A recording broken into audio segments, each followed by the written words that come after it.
Okay, we'll call this regular city commission meeting of Monday, July 21st to order. All please rise for the Pledge of Allegiance. Pledge allegiance to the flag of the United States of America and to the republic for which it stands, one nation, under God, indivisible, with liberty and justice for all. As always, we begin by acknowledging the land on which we gather is the territory of the Ottawa and Chippewa peoples who have stewarded this land through the generations. Thank you for your strength and resilience in protecting this land and inspiring us to uphold our responsibilities to do the same. With that, we'll go ahead and get started with a roll call from, for now, Deputy Clerk Lutz, please. Commissioner Shaw. Here. Commissioner Stanley. Here. Commissioner Anderson. Here. Mayor Pro Tem Wilson. Here. Commissioner Werner. Here. Mayor. Here. And we'll keep that moving with announcements from the acting city manager. Go right ahead. Mayor, Commissioner, concerned citizens, I have a few updates for you. The Traverse City Light and Power bond sale was completed last week, and the city received 10 bids. TD Securities was the low bid, and the true interest cost came in lower than projected, which is very positive. We expect to close August 6th, and we'll have the funds shortly after the Traverse City Light and Power available for Traverse City Light and Power to get moving on improving the utility system, including smart grid technology. Fantastic. Great job for our city treasurer and their team, did a great job. Also, some kudos go out to our city IT department. Great progress has been made on the city's IT implementation and transition to being independent, and we are wrapping up the final steps. There are always last-minute issues that arise with a project of this magnitude, so kudos to Jerry Swanson and Porter Belling for their Herculean efforts on this. I will be attending the MME, the Michigan Municipal Executives Conference, this week, Wednesday through Friday. The scope of the agenda is very diverse, from market volatility and its impact on change orders to humanizing local government, strategic planning and visioning processes, and also year-round community engagement efforts, and a session on not everything is yours to carry. So interesting, interesting sessions. We are still continuing to seek information from the community on our parks surveys. So if you have not done so, please take an opportunity to go to the city's webpage, and link to the surveys are there. We did send out a memo to the neighborhood associations today reminding them and asking them to please share that with their respective neighbors. And then lastly, I wanted to share that the city previously approved the city manager or their designee be appointed to the County Board of Public Works. And the county's motion stated Liz Vogel by name, so we are asking that an amendment be made to the county motion to address the city's request. So those are all my updates at this point. Great, thank you. Okay, and we'll move on to announcements from the Deputy City Clerk, please. So this week, meetings scheduled are the Hickory Hills Advisory Committee will meet on Wednesday, July 23rd at 9 a.m. at Hickory Hills Lodge. And then boards and commissions, we're looking for individuals to step up for the Local Officers Compensation Committee and Parks and Recreation Commission. There's 2 seats expiring there. And then just as a reminder, the filing deadline for the Office of Mayor and City Commission is tomorrow, July 22nd at 4 p.m. Please do not wait till 3:59. Please show up before then. As a reminder, the city issues a weekly news e-letter and the Bay Brief. Please subscribe. You can find the link on our website. And I would like to remind commissioners, staff, and members of the public to speak into the microphones so that those watching at home and the recording of this meeting is easily heard. Thank you. Thank you, and we'll keep that going with you, Ms. Lutz, and the consent calendar. The consent calendar. The purpose of the consent calendar is to expedite business by grouping non-controversial items together to be dealt with by one commission motion without discussion. Any member of the commission, staff, or the public may ask that any item on the consent calendar be removed therefrom and placed elsewhere on the agenda for individual consideration by the commission, and such requests will be automatically respected. If an item is not removed from the consent calendar, the action noted in parentheses on the agenda is approved by a single commission action adopting the consent calendar. 1, consideration of approving the minutes of July 7th, 2025 and July 14th, 2025 meetings of the City Commission. Approval recommended. 2, consideration of authorizing a consent to assignment of 3 oil and gas leases at the city-owned Brown Bridge Quiet Area, and consideration of authorizing the related documents. Approval recommended. 3, consideration of authorizing an amendment to the 2025 Cape Seal project contract to include additional street segments. Approval recommended. 4, consideration of authorizing a blanket purchase order for water meters. Approval recommended. Thank you. Is there any item that a commissioner would like? Go ahead, Heather. Number 2. Any other items? Is there any item other than item number 2 that the public would like to pull from the consent calendar? Seeing none, I'll bring it back for a motion. I move that we accept the consent calendar as amended. Thank you. I'll give that to Treadwell and Stanley. Okay, all in favor? Aye. Opposed? Motion passes.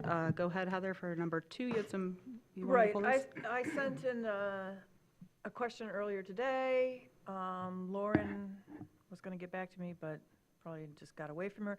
So in the letter from the attorney, it says that the scope of the consent letter from the actual,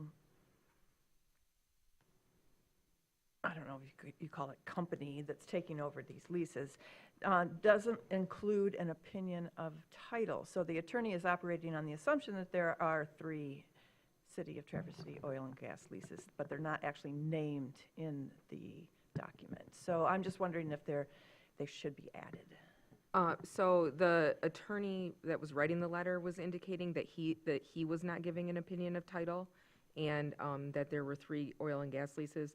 We don't need him to give an opinion of title because we know that we own the Brown Bridge Quiet area. The title work has been done, long been done. And there are, in fact, 3 oil and gas leases that are out there, and we know that already, too. So we don't need this attorney to tell us that. He was just reviewing the documents related to the request to transfer those leases from one operator to the operator that has now purchased them. So I'm completely satisfied with that aspect. That's fine then. Okay. Do we have other questions or a motion? I move that the City Commission approves the consent to assignment from Arbor to ReefWorks LLC, and further that the mayor and city clerk execute the necessary documents to accomplish the consent to assignment, with such documents subject to approval as to form by the city attorney and as to substance by the city manager. Support. Thank you, Commissioners Shaw and Anderson. Any other discussion on this item? Any public comment on this item? Seeing none, I'll bring it back for a vote. All in favor? Aye. Opposed? Motion passes. Okay, now we'll go on to old business, number 1, which is consideration of appointing Benjamin Marentet as interim city manager. We all had a very robust conversation last week here at our meeting, and Mr. Marentet was approached by our city attorney to see if he would be interested in serving as interim, and agreed to be considered. So at this point, what I'd like to do, and Lauren, I'll let you say a couple words too, but if I'd invite Mr. Marentet maybe up to the dais here next to the deputy city clerk, and I know he would like to say a couple things, but also I didn't know, Lauren, if you had anything else you wanted to throw in about process or anything like that. Not at this time. I did, as we discussed last week, have a discussion with all of our senior staff at our staff meeting on Tuesday morning about whether anybody else would be interested in being the interim city manager and stepping up for that role. Nobody raised their hand. I think that it seemed to me that staff was very comforted by the idea of Mr. Marentet coming forward, and they were satisfied to have that move forward and not themselves step up for that consideration. So unless there are any questions, I don't have anything else to add. And I just wanted to highlight from our discussion to this week, in the past, sometimes we've had interims come in and left a little open towards the end. As of right now, there is a July 31st, 2026 date on this, which would give the new commission time to be seated. January, sorry. I don't know what month I actually just said, because I don't know where I am, what month I'm in. But that is what we're putting out there. That'll give a little bit of time for the new commission, whoever might be on it, to be seated, and some time to form process of what they'd like to do. So that's a little bit of a change. Other than that, it's a lot of what we discussed last week. Proposed salary would be the same as the current city manager was, or the previous city manager was making. And Mr. Marentet has also asked for some periodic reviews to check in with the commissions as they're seated to make sure that everybody is in good communication. So with that, I'm actually going to let Mr. Marentet, I know he wanted to address the public and the commission. He also included something in our packet. So I'll hand it over to him, and then I'll open up to our commissioners too. Thank you very much. I will say I've got more than just a few things to say. I've got about 20 minutes, and I think it's stuff that's really important for me to say, and I hope you'll bear with me. I just want to say good evening to the City Commission, city staff, community members, and anyone watching. Because I'm very excited and a touch nervous, I decided to refer to notes more than I might typically. I've got a lot to say, but I promise it won't take longer than 20 minutes, as I just said. Highlights of my sentiments this evening will be shared with every member of city staff, including temporary and seasonal employees, and also with our interns. To say that I'm grateful to be here talking with you about serving as interim city manager for Traverse City is a tremendous understatement. Traverse City is an extraordinary place, and the chance to serve as your chief administrator, leading with focus, openness, respect, kindness, clarity, empathy, and a mindset of possibilities would be deeply rewarding and what you can all and everyone can expect of me. My approach to serving as interim city manager, unless you tell me otherwise, will not be to simply serve as caretaker. While some decisions and direction may need to wait until a permanent city manager is appointed, I intend to work diligently on key issues and be highly engaged and very visible. I will focus on important areas which we will discuss together here in the near future.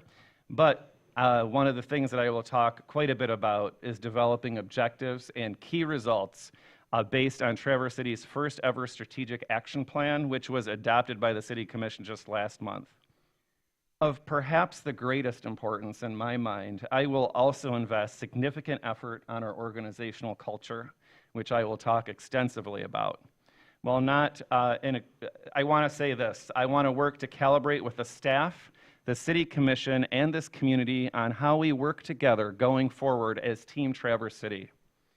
I'd like to talk a little bit about the expectations I have of myself and of others.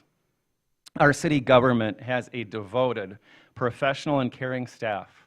And as I shared in my cover letter, you can expect me to champion an environment centered on respect, continued development, authentic communication, appreciation, and accountability, and a culture that is firmly rooted in feedback, regardless of your spot on the city sphere. From me, you can expect openness, respect, curiosity, appreciation, humility, tact, empathy, follow-through, candor, and clarity, and you can expect total professionalism with a little bit of silly mixed in. The community can expect me to be, as I said, fully engaged and focused on equitable solutions, inclusivity, and excellence in delivery of public services. You can expect me to have difficult conversations in person, one-on-one, or with any group, and anyone who knows me knows that I approach them with openness, a desire to understand, and a capacity to be changed. I expect city staff to routinely look for ways to innovate, to collaborate regardless of department or rank, to help each other be better through tactful yet sincere feedback, to be respectful, to be careful, thoughtful stewards of city resources, and for us to have fun at work. Let's all help each other. To the city staff, I expect you to always treat the City Commission, your coworkers, and anyone with whom you interact with respect, honesty, to celebrate success, and to approach your work with what is in the best interest of the city that we serve.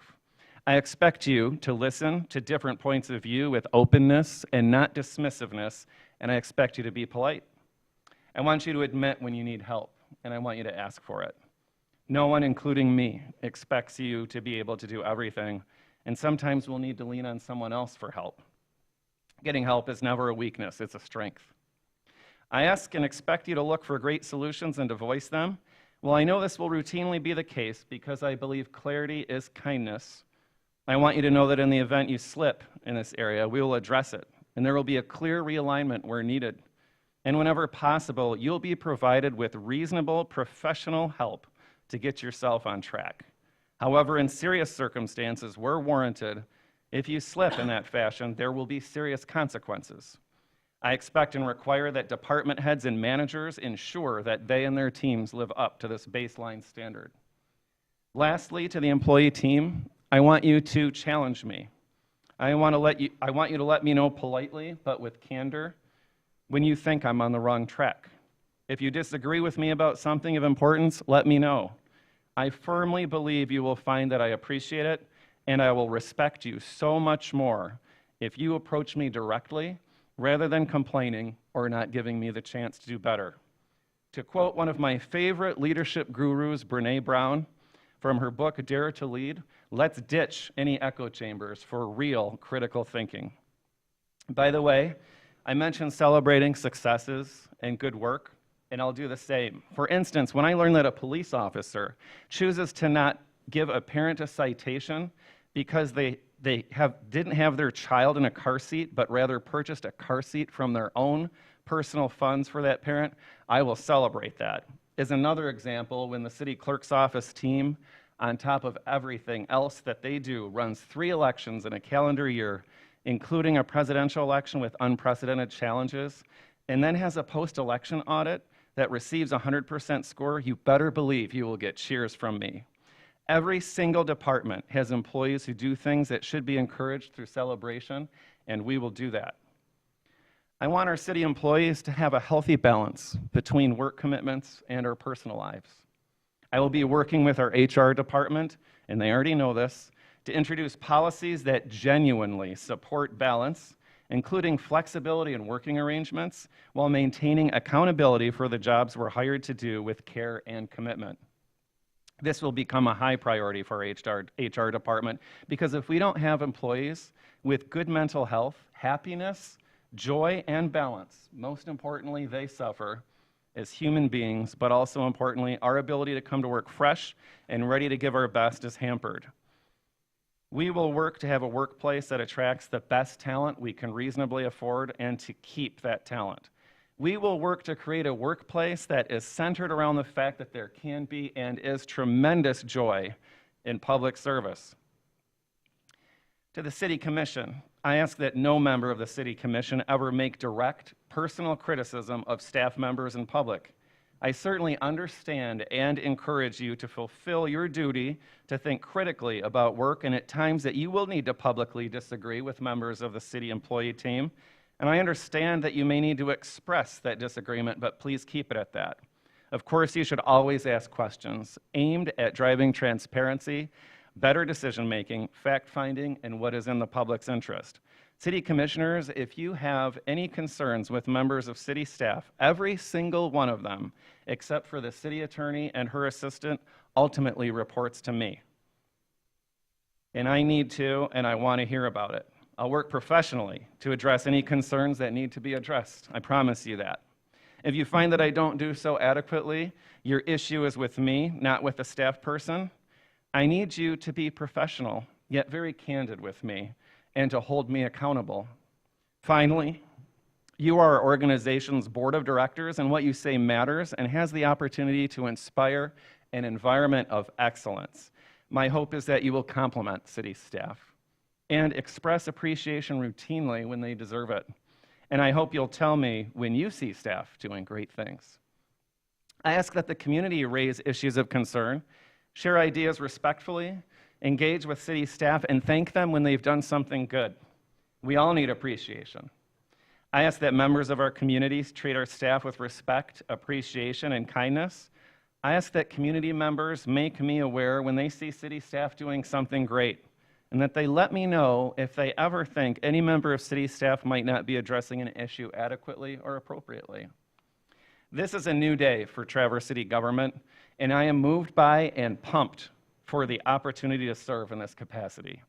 I've served as city clerk for Traverse City for over 13 years, and I've served this community for 25, and at the end of this month, it'll be 26. I can't believe that. I've also fairly recently completed an exceptional public leadership development program over the course of 6 years at Harvard's Kennedy School of Government with a focus on strategic leadership and negotiations, or as they like to say, negotiations. I have a master's degree with a concentration in leadership and finance, and I've consulted and advised a number of communities, states, and in some cases on national issues. I say this with humility and with a genuinely grateful heart. But I also say it to demonstrate that I've been fortunate to have extraordinary experiences to study, learn, observe, and see maybe what works and maybe what doesn't work. But I certainly have a lot to learn, and I am eager for that. This morning I got to learn some really interesting things about water wells. And with this being a new day for Traverse City government, I want the City Commission, the staff, and this community to take a breath, to reset. Please, please treat each other with respect. Please, please operate from a default place that people are good people and they usually have good intentions. Please recognize that we're all passionate about this amazing place, and we may have very strong opposing views about its future. That's a good thing. But at the end of the day, we're all human beings with unique experiences, and we all matter. It's a good thing that people care so much. Please remember and keep center in your minds the humanity we all share. No one is perfect. You can't expect the impossible from those sitting up here, and you can't expect the impossible from staff or the public. I'd like to talk also about something I'm very excited to get more deeply involved in implementing with you, and that's our city's first ever strategic action plan, which was unanimously adopted by this city commission just last month. When I interviewed for the city manager position in 2023, I advocated heavily for this, and I have served on the core staff leadership team for this effort since the beginning, along with Assistant City Manager Deb Allen, Communications Director Colleen Pavelio, and the former city manager. You'll be hearing tonight from David at Future IQ, who developed this plan based on robust and extensive community input. This plan is a gift to guide the city's efforts and resources with clarity and purpose. I asked David at Future IQ to include in his proposal, aimed at translating this plan into action, to work with us to develop not goals and objectives, but objectives and key results, known as OKRs. We need to ditch the goals and objectives framework. Excuse me. OKRs are designed to improve focus, alignment, and performance across organizations, from boards to executive leadership, middle management, and non-management contributors. OKRs are better than goals and objectives because they emphasize measurable progress, not just activity. And that's where the transformation begins. We'll be talking a lot more on that at future city commission meetings, and I shared this approach that I'm recommending with the leadership team last week. And I think they're looking forward to this kind of clarity. If you approve his proposal, David is also going to assist us in developing a framework for department-level work plans that align with the strategic plan based on your OKRs. There's so much potential to inspire and instill organization-wide focus and alignment, and these will become the North Star for our work. While any new members of the City Commission will not be seated during this process, I hope that City Commission candidates will participate in these public meetings. Shifting gears, let me talk about what has changed for me since 2023. You all know that in 2023, the City Commission conducted an extensive national search with a professional recruiter for city manager, and you had 77 applicants from several states. The process included candidates applying, answering initial written questions, participating in video interviews, with finalists ultimately interviewing in front of the City Commission, having one-on-one interviews with each member of the commission, being interviewed by the entire department head team, and then participating in a public open house. Department heads then each submitted their opinion on the candidates anonymously to the search firm, who reported the results to the City Commission. I learned when it was stated at the September 11th, 2023 City Commission meeting that I was the candidate who was recommended by all of the department heads. I also learned that of those community members completing a survey on the candidates, that I had the widest support. Following all of that, I was unanimously chosen by the City Commission. And ultimately, after much anguish, I declined the position 9 days later. At the time, once I was faced with the true reality of serving in this role, I was deeply conflicted. I felt that I really wanted to continue serving as city clerk. Sorry.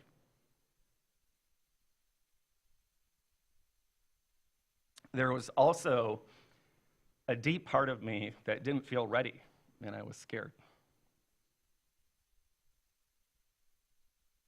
As someone who's formally tested emotional intelligence shows it's in the 98th percentile, I was puzzled that I didn't know why.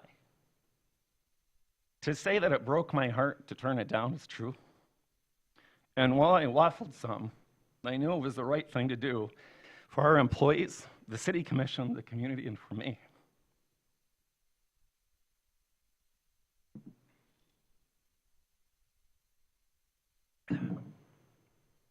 I took a couple of weeks off of work to begin healing that broken heart. And I want to thank so many members of the community that showed compassion in acknowledging the strength it took to make that decision. Thank you, Traverse City, for the grace. Having said that, because I have wanted to find a role where I could elevate my opportunity for impact through public service, I worked with a professional coach and other professional advisors for nearly 2 years to examine what kept me from accepting the position in September 2023. The reality is, besides loving my city clerk position, was that I'm an extremely hard worker and devoted, and I can work too hard. I had an issue with drawing boundaries between work and taking time for myself. My father was such a workaholic that he died 5 days shy of his 61st birthday 9 years ago from literally working to death. What I'm really saying is I've seen multiple city managers, not just here in TC, but across the country, suffer greatly because there weren't effective boundaries. Please give me just a minute.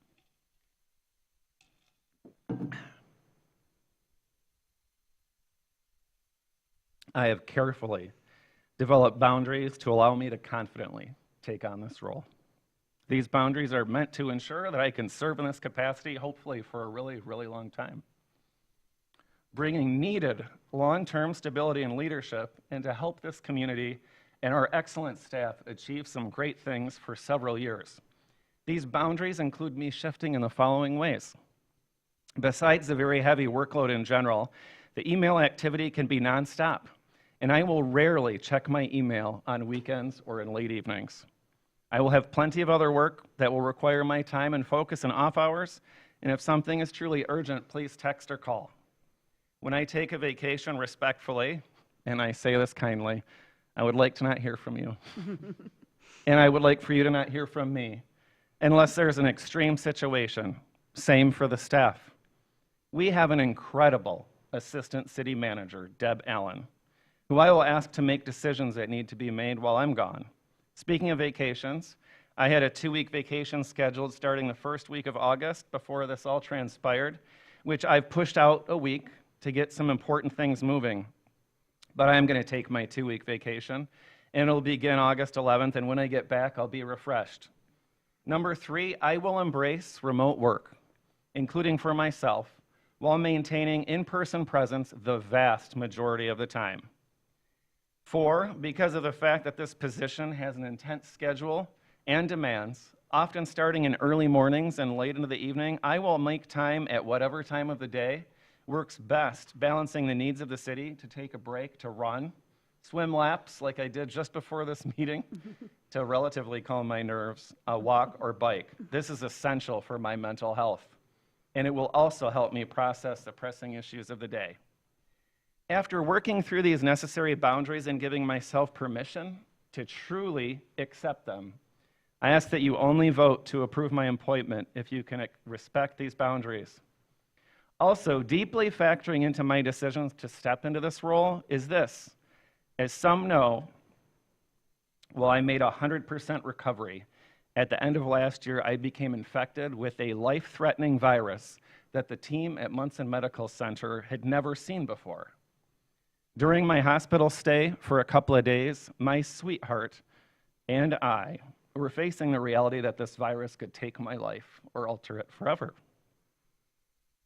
If it had progressed just a little bit further, it would have attacked my brain. I have made a complete recovery and have a new, profound focus on how I would like to spend my energy in this life. And that brings me to this. As I've thought about it, well, I didn't realize the City Commission was going to want to have an interim city manager through January. Rather than immediately moving toward finding a permanent replacement, I like the idea. It gives us a chance to, if I may respectfully characterize it this way, date before we both decide if we want to get married. It is my deep hope that things turn out in such a way that we stay married for many years. This is to say that I anticipate I will desire to be the next permanent city manager for this wonderful city. If not, we've tried it on for size, and I won't feel as though I've let this community or staff team down if I was appointed permanent city manager and then not too long into the future realized it wasn't working well. Along the lines of dating, that is why I asked for my proposed employment agreement to contain a mandatory provision that there be a closed session every 2 months during this proposed 6-month arrangement so the City Commission and I can have a candid, clear conversation about the work and ensure alignment. That is how we will be successful. In closing, there are so many people to thank, but I want to specifically thank a few in this public forum. Deputy City Clerk Sarah Lutz, who is more than ready and able to serve as interim city clerk. Sarah's a rock star. She's a wonderful soul. She's bright. She's a good person. And she also has the support of the great team in the city clerk's office and the entire organization.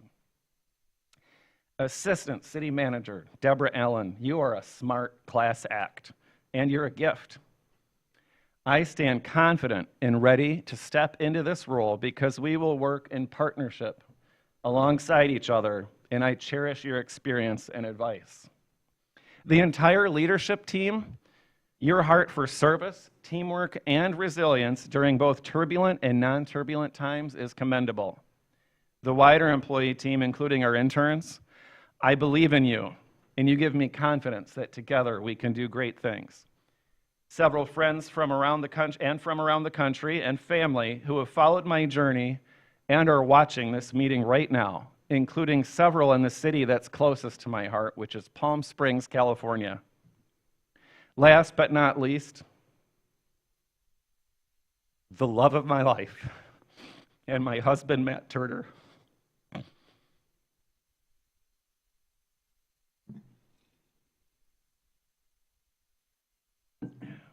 Thank you for supporting me in anything I want to do.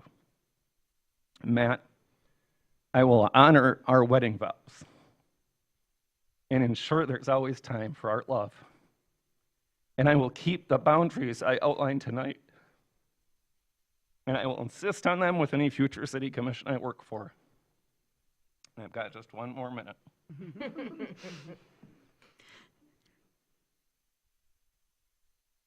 I said to the leadership team last week that I'd be honored to serve alongside and lead such a wonderful group of incredible humans. I'm ready to hit the ground running tomorrow if the City Commission wants to give me the honor to do so. Thank you. I'm grateful for this opportunity and for this life, and I welcome any comments, reflections, or questions. Thank you so much. Thank you, Benjamin. I feel like we all kind of want to applaud and take a moment here. So we have the awkwardness, I guess you could say, of this being a formal meeting and that there will be a motion and that there will be questions. So I really appreciate you coming with a very, not unexpected from you, robust statement of and outlining where you're at and where you're coming from. And I know everybody in the public appreciates that too, of where we're at. So I just want to outline for the commission right now, we're going to allow some questions for Benjamin if you want, or any comments. We then on the next, if he is approved, our next item is making Sarah Lutz our acting city clerk. That point, we can take a moment and discuss general procedure if we want to, if anybody has questions, but I want to keep Benjamin's time right now to Benjamin and us making the motion about him and his duty first. So if anybody has questions or comments, please feel free right now. Or just make a motion. Go ahead. I'll make a motion that the City Commission appoints Benjamin Marantet as interim city manager effective July 22nd, 2025, subject to Section 35 of the City Charter, and authorizes the mayor and deputy city clerk to execute the interim city manager employment agreement with Benjamin Marantet as described in the packet materials for the July 21st, 2025 meeting, with such agreement subject to approval, so to form by the city attorney and as to substance by the acting city manager. All right, I'll give that to Mayor Pro Tem Wilson. All right, is there any other comments or questions or anything at this time? Go ahead, Tim. Yeah, I appreciate everything that Mr. Marantet shared. I think moving forward, whether it's with Mr. Marantet, certainly hopefully with the next city commission, working with a permanent city manager, that the city commission, works to be a better employer. We, the 7 that sit up here, are the employer of the city manager and the city attorney. And I think there's opportunity for, whether it's this body and or the next body, to work with the city manager, whatever that means. We, as the employer, probably need the equivalent of an executive coach to help this body. I might not be part of it, but help this body get the most out of the employee. Just as Mr. Marantet said that he's had an executive coach to help him strive to be the best he can be and get the most out of his direct reports. So it's the same idea, and it goes along with the check-ins that he mentioned, and maybe there's more than check-ins. There's certainly plenty of folks in our community, one of which is here tonight for a later agenda item, that are well experienced in this realm. So I don't pretend to know what the particulars might be, but I think it would behoove the City Commission to be mindful of that, and as we plan for the search for a permanent city manager, to keep all of that in mind. Thanks. Any other comments or questions from the commission? I just want to say I love that. I will say that, and funnily, because this was not at all in the cards, Mr. Marantet has helped us through our process many times over the years of doing the reviews, and always been striving to evolve. And I know that's one thing that has come out of working with Becky Ewing this year, is some recommendations of how future commissions should go forward too, that we'll be noting, including periodic check-ins with beyond just once a year, and some other things that will hopefully help everyone become more successful in these relationships that we have that are very, very public and very, very important. So, so thank you for that, Tim, for bringing that up. With that, I guess we'll have any other public comment on this. Don't want to forget that part. Okay, seeing none, I'll bring it back to the commission for a vote. All in favor? Aye. Opposed? As of tomorrow, welcome, City Manager Marantet. Thank you for the unanimous support. Thank you. You're most welcome. And I just wanted to let everybody know, I guess so that it's not confused, I did purposely ask that this be moved to number 1 on old business so that we could put that vote out there and have Mr. Marantet going into this meeting knowing where he stood going into tomorrow. We are going to, I did ask him, unless anybody objects, to stay seated up here the entire time. While he is not official till tomorrow, he will be implementing a lot of what we're talking about here, and also will be leading the staff meeting tomorrow, I'm assuming. And so I figured having him up here with our other great leadership would be helpful as we move forward. So he will not be getting up, he'll be sitting there, and didn't want anybody to note that as an oddity. So one more up here tonight. With that, now we have a vacancy for city clerk. And Sarah Lutz has graciously agreed to take that role on, and we know we've had her fill in various times and always really been helpful, and comes very highly recommended by the previous city clerk now. So if anybody has any questions, please go ahead, or we can take a motion. I would like to, if I may, jump Yeah. in. I want to say just a couple things. Sure. Not as long.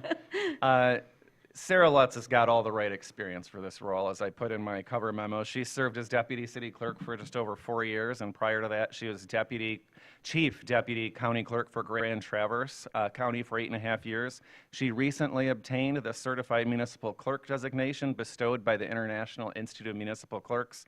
She was also selected in 2023 by her peers across the state of Michigan as Michigan's Deputy City Clerk of the Year. She's well-versed in the functions of the city clerk's office and has the full support of the team. Sarah will also be receiving an increase in compensation to acknowledge her additional duties. and I've spoken with her, and she has my support to obtain any necessary temporary staffing assistance to help during this transitional period and ensure that she's got the resources she needs, and you'll soon be seeing an approval on your part of who she recommends to serve as her interim deputy city clerk. And I would just be remiss, Sarah, if I didn't say that it's an honor for me to recommend you. Thank you. Thank you for that, Benjamin. Ringing on top of ringing. We appreciate that. Heather, you had raised your hand. Well, I was just going to say that over the year and a half that I've been here, I have so enjoyed working with Sarah Lutz. Not only is she smart and capable and resourceful and efficient, but she always has a smile on her face and some good humor. And I would be honored to make the recommendation that the resolution approving interim, yes, this is right, that the resolution approving interim city manager Benjamin Marentet's appointment of Sarah Lutz as interim city clerk effective immediately be approved, and further that the city commission certifies the signature of Ms. Lutz on all city financial accounts as the co-authorizer on all financial disbursements of the city of Traverse City and Traverse City Light and Power. Support. All right, we got resounding support on that. I'll give that to Jackie. All right, any other comments at this time? Go ahead, Mitch. Just to thank Sarah for going above and beyond her duties, including yesterday when I was walking along US 31, giving you a ride most of the way to Bel Air. So thank you. Okay. It's not often I pick up somebody on the side of the road. But I happen to recognize him. Such a kind soul. Well, and I'll add to the praise a bit of appreciating Ms. Lutz, not just in her work, but also has helped me out of many a tech jam and helped me discover some new useful tools. So thank you for that. And I join in the praise for her of being very, I won't say bubbly because that's dismissive, but very cheerful and always a pleasure to run into. And I know that's contagious among the staff as well. So with that, I'll open up. Is there any public comment on this item? Seeing none, I'll bring it back to the commission. All in favor? Aye. Opposed? Motion passes. All right, now we'll move on to our discussion of the strategic plan. And Deb, I think you're gonna, oh, sorry, we have Sarah's, speaking of tech, Sarah's getting some things loaded up, but we'll have Deb kind of do some intro, but this will be virtual, so bear with us. So as a follow-up to I just have to say, I'm really happy, really happy. As a follow-up to the City Commission's adoption of the strategic plan in June, we have developed a high-level overview of our current status with input from city staff and partnerships with Future IQ. A dashboard has been created to track progress over 24 action items tied to the plan's 6 strategic pillars. This tool reflects our collective work to date and provides an ongoing source of transparency and accountability. Tonight, we'll discuss a proposed matrix dashboard, providing a high-level overview of where we stand today with the strategic action plan across the 6 strategic pillars and 24 action plans. The goal is to move from tracking to implementation, integrating this process into future budget allocations and the CIP development. As part of these next steps, we want to develop departmental work plan assignments with the strategic action plan and establish a clear tracking mechanism to ensure ongoing transparency and accountability, which Benjamin had shared earlier. To further our discussion, I'd like to again welcome David Burrell with Future IQ to review their upcoming proposal in detail and answer any questions from our commission. David, welcome back. Good evening, everybody. Take it away. In the pack which you've received, you'll see that we've developed a draft dashboard document.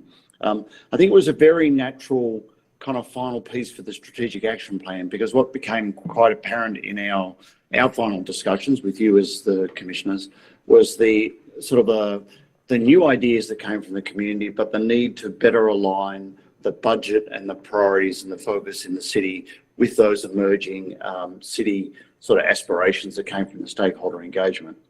So the dashboard was an initial attempt to sort of look at where the match fits at the moment. So what were the priorities that were established by the community, and then through input from the department heads, where did they see the emphasis currently being? This dashboard, I have to say, is fairly subjective at this point. It's intended to be a starting point, and obviously it only deals with what you might think of the more sort of discretionary components that were identified in the strategic action planning process. There are obviously the functions of government that are sort of more enduring and underpin that, things like infrastructure and water and public safety and so on. So I think where we're at now, the point and the proposal I was asked to prepare by your staff was to say, well, how do we now marry those two things together, this set of community aspirations with the function and the current alignment of the city resources. So the process that we've developed is a 4-month process to really walk through that sort of exploring the alignment, better understanding your interpretation of those priorities that have been set by the community or suggested by the community. And as Benjamin said, developing objectives and key actions so that we start to get that very strong alignment between the budget allocation and the operational priorities in the city being guided by the community-driven strategic action planning process. The proposal we've put in front of you includes a lot of interaction with you, both collectively as a commission, but individually. It will have obviously public components, which is an opportunity for candidates perhaps to also participate. But really it's a 4-month process to sort of take where we ended with the strategic action planning process and then move that through to a framework that aligns your future investments and your future direction to your city manager and staff, so that it reflects the community process. The rest of the materials there in front of you. So Deborah, if that's enough of an introduction to that, happy to take questions or clarifications. So we'll open up to the commission. Are there any questions of David based on what's in the packet, or? Go ahead, Heather. Well, I have a question about, but it's more directed at the city commission than it is at David. I should Yep, bring let's go that to- up right yeah. now. So I fully support having us go further with this additional mediation, I guess you would call it, this alignment between what we want and what we can do. And I also think that, you know, with this recent staff leadership change, it's a good thing to have that mediation happen also. But I'm a little concerned about the new commission coming in. I mean, we're already a month off on this schedule, right? It was supposed to start in July. We're already done with July. So I'm just wondering about breaking it up, having maybe steps 1 and 2, or step 1 with the current commission, and then steps 2 and 3 after the new commission comes in. I mean, we have delayed selecting an interim city manager, or a permanent city manager until after the election. So it kind of seems like the same situation. And I asked you up here, those of you who are leaving in November, you know, how would you feel if you were a candidate running right now, hoping to be seated up here in November, and having this whole process happen before you're seated? I know that perhaps there's the opportunity to participate during, before the election happens, but maybe it's not. I'm just throwing it out here to see what you think about this. Heather, I appreciate your questions, and I want to pin them and come right back, but I also, because we have David here, to address, we are a month off, and he is presenting this to us as something we could do over the next couple months, but, where does that ring for you, David, as far as, potentially breaking it up, or, thoughts on where we are, if we're behind? Is that something that can be caught up? Where you're kind of at with that too, and then we can go to the commission too with Heather's questions. Thank you, Mayor. I actually think it's a really good comment, and obviously there is always that sensitivity of trying to sort of move a planning process through and making recommendations right on the eve of an election. I do think, though, we could reasonably get through step 1 and perhaps half a step 2, and then and do the work of developing the thinking, because I think there's 2 parts. There's a lot of institutional knowledge sitting at the table there as commissioners, and I think capturing that's really important. I think there's a lot of work to do with staff to have them start to think about alignment of departmental budgets. And obviously this proposal, when it was written, we were anticipating perhaps an earlier consideration, but events have occurred. I do think it would be easy to stretch this out and perhaps do a lot of that development work and then have a session with an incoming commission that would be picking up the last parts of step 2 and then moving through the final recommendation. So I think it's a balance of sort of bringing in that new thinking, but also capturing the institutional knowledge of the commission, because you have all been very involved in the development of the strategic action plan with the community. So I think there is a sweet spot in the middle there. Okay, go ahead, Jackie. Just perhaps another way to look at that. I'm always sensitive to the idea that the CIP and the budget come around every year. Every year we have a chance to align our priorities with our spending, and that perhaps by taking some initial steps in that direction now, bringing on board the new commission in November, they have a chance to find their feet, and by March of 26, we're back into the CIP cycle again. So, you know, I think our tackling some of that now makes sense in terms of our responsibility for outcomes, for the decisions that we have made, and modifying those decisions if necessary based on what we decide our objectives and results should be. So I kind of like the idea of do it now, you know, from where we are today, and then with the understanding that in another 8 months, we're going to get another crack at it. We're going to be updating. We'll be you know, seeing where we are. So I would like to do more sooner. Yeah. But that's my personal bias. And I would say and I agree with Heather, I appreciate Heather raising the point. I appreciate Jackie sharing too. And just to kind of lay it out a little, part of the reason why we're waiting to do the interim city manager is the search itself takes months to hire the firm, create the RFP, and put the search out and start the interviews. So I think we've heard a willingness from the commission, and you know, you mentioned it yourself, Heather, I'm not trying to say you didn't, last week, of we want to keep some of this progress going of the work we've been doing.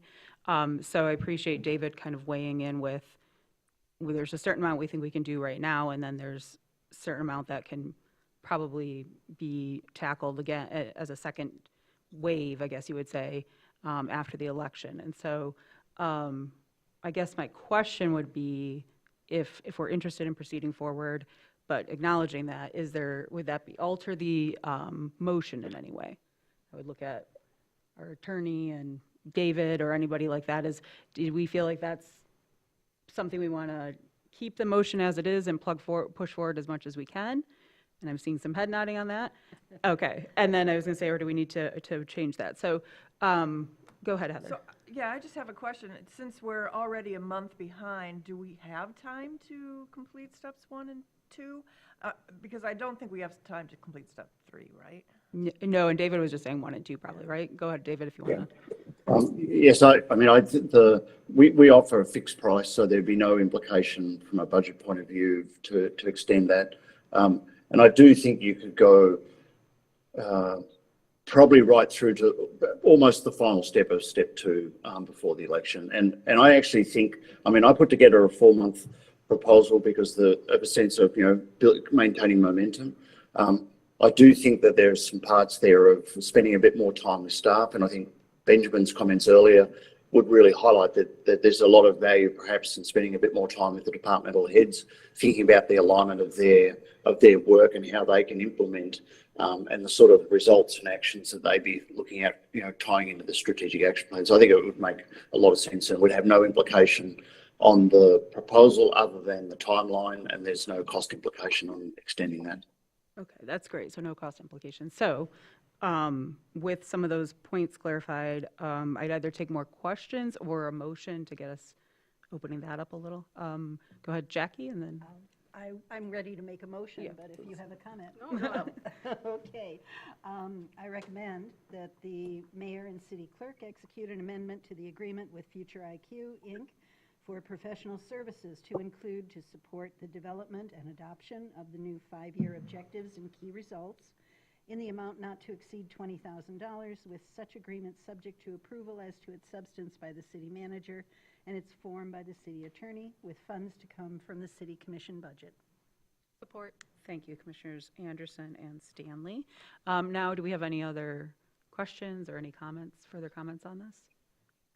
I appreciate the clarification, David, of how this is kind of a one size, one price fits all for the process, however long it takes. So thank you for that. With that, is there, I can't talk, sorry. Is there any public comment on this item? All right, seeing none, I'll bring it back. All in favor? Aye. Opposed? Motion passes. We'll be seeing you soon, David. Thank you. Thank you, everybody. Take care. All right. So next, oh, go ahead. We'll give a tech moment here. But well, it looks like we've got ready to set up for the next thing. I'll just tee this up with, our next item is a discussion. It's a request from myself, but also Commissioner Shaw and Stanley for us to consider funding for Jubilee House. This is something that has been brought up as we've been kind of looking at our continuum of care for our unhoused and some of our housing issues that came up.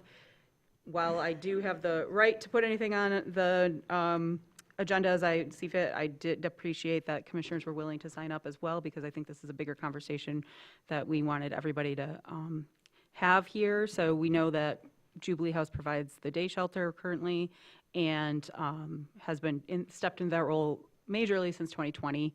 And so I'll hand it over now, I think, to the podium, unless anybody else needed to, from staff wanted to comment, to kind of give us a little overview of what's going on right now. Thank you, Mayor. I'm Derek Quinn. I am the Assistant Priest for Outreach at Grace Episcopal Church.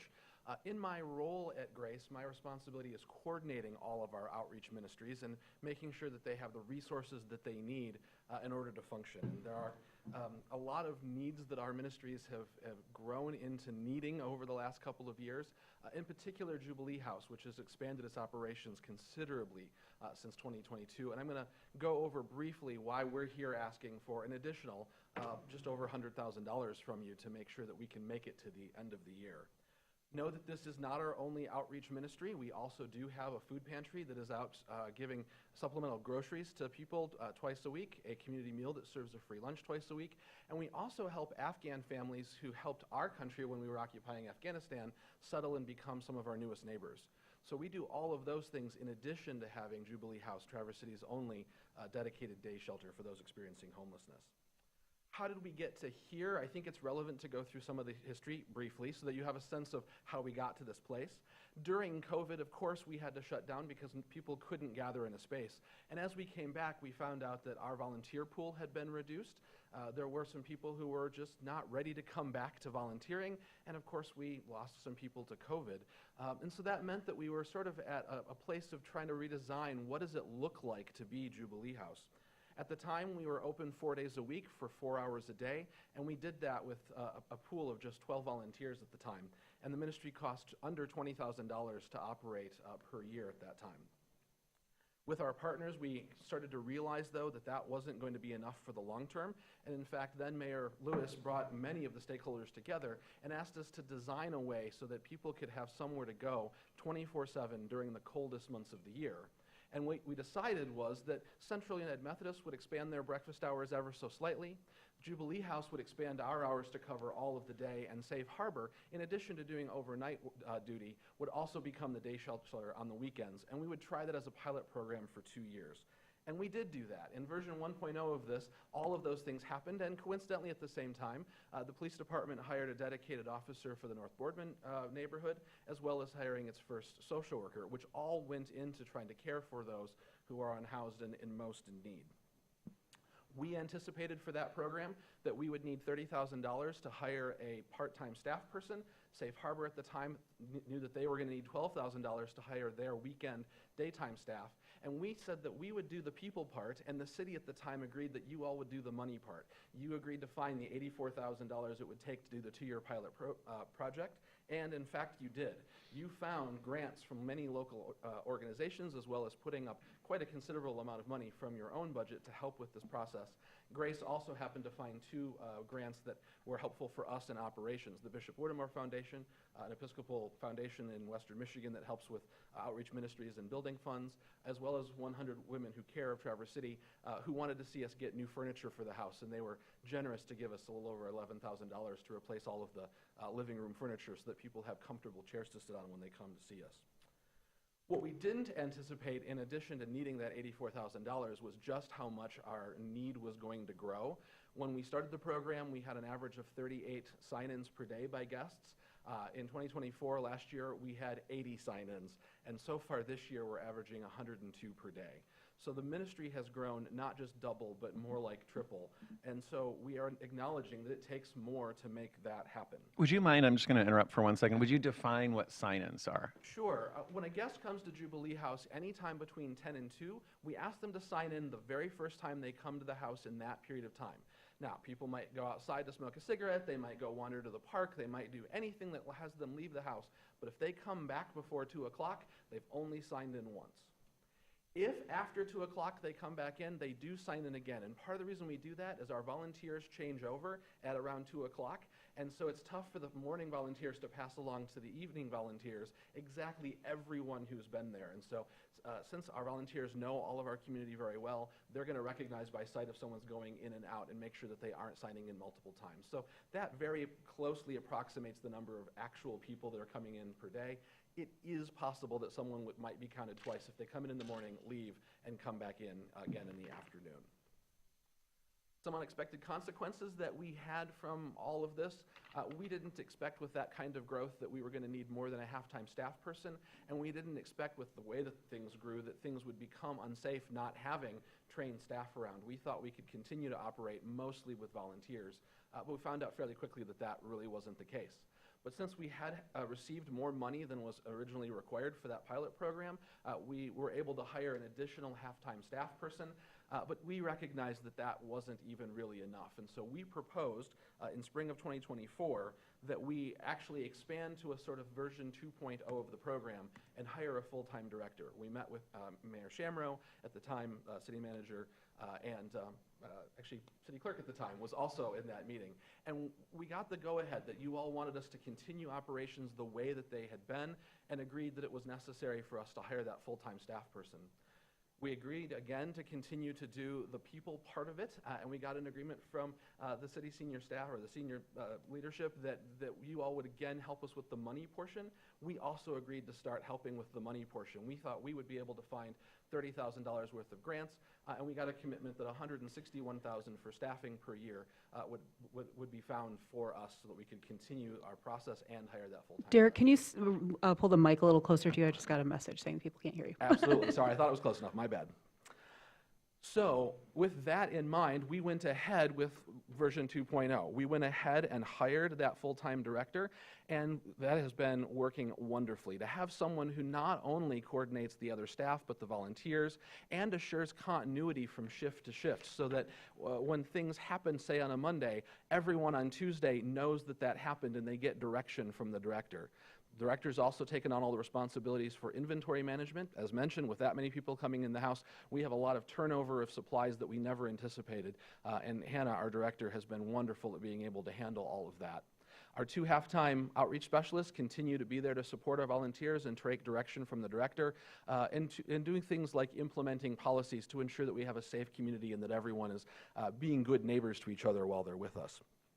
So what does it cost to make that happen? Again, it takes $161,000 in staffing costs, and that is really the cost that we're asking you to continue to help us pay for.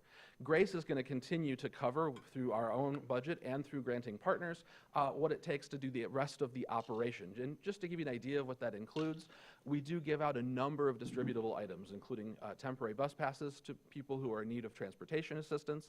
We give out emergency clothing. We give out batteries to power all of the various devices that people need, and often they can't access plugs, especially overnight, and so batteries are a critical need for many devices that people use, especially if they're living outside. And we do have some limited food that we are able to give out for people who come and are most in need of food.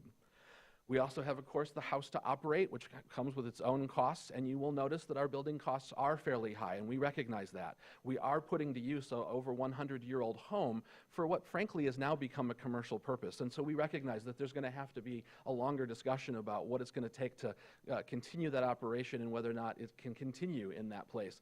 But for now, we've got to maintain the structure that we have, and that is somewhat difficult with over 100 people coming into a single-family home. All told, our ministry costs just over $200,000 a year, and we recognize that the largest portion of that is staff, and that is what we are asking for your help with. The good news is that it is working. Having that director has caused calls to the police to continue to decrease. Our neighbors are happier than they have been in years with our operation. I won't say that there are zero complaints, I know better, but I will say that they are really at a minimum. We really have not had as many people saying that they're continually having people in their backyards, in their front yards, disturbing them while they're on their porches, because people have a dedicated place to go and they know that they can be there. And so we know that this process is working, and we want to keep this momentum going. So where are we at? You all have graciously either given or found for us $100,000 of the original $161,000 that we'd hoped to find. It's also been brought to our attention that you think that you may have gotten to the end of the grants you think you can find, and that's okay. We are willing to put in that work as well.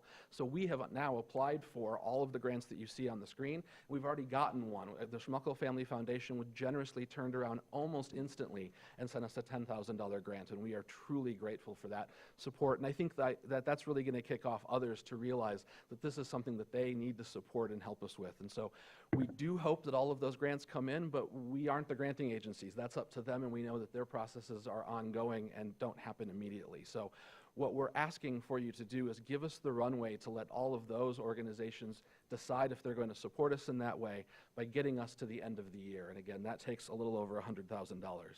If for whatever reason that doesn't work for you, we have put in these other timelines. If you would like to go to a different area of the year to help fund us, we appreciate anything that you can give to us.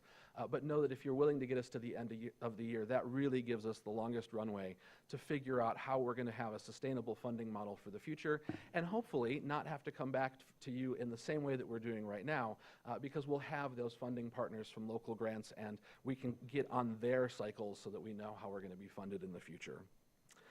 With that, the other thing that I'll mention that, of course, we want to acknowledge is that we are not doing this alone. We know that the task force, the homelessness task force, is continuing their work, and that they are going to also help us figure out a strategy and how we fit into that strategy. We know that the operation is going to change, and we are ready to evolve with that. So we also know that whatever funding we get is not necessarily to fund us permanently. It is to help us get to the next stage in our evolution, and we'd like to continue to be partners in whatever way that looks like. So thank you for the time. Thank you for hearing the request, and I'm truly happy to answer any question I might be able to for you. Great. Do we have questions to start? Go ahead, Heather. How do you define an outreach specialist? Sure. That was a term that we came up with trying to figure out what to call someone who wasn't necessarily a degreed professional with, let's say, a master's degree in social work, but who would help bridge being more than a volunteer, but not necessarily, again, a full-time professional. And so the term we ended up settling on as we looked across homeless shelters throughout the country, the term often used was outreach specialist, and so that's what we settled on. I have another quick question to follow up.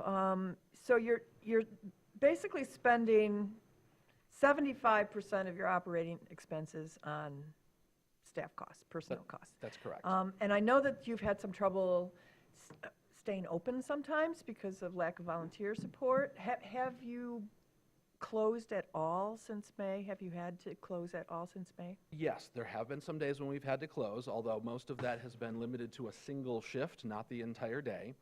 And that has been because reality is everybody is human, and we've had a couple of staff people who had some medical needs that came up urgently, and then we didn't have a way to cover those as urgently as we'd wanted to. But as soon as those became known to our volunteers, they stepped up and found a way to help us out. So the few shifts we were closed have only been for very short term.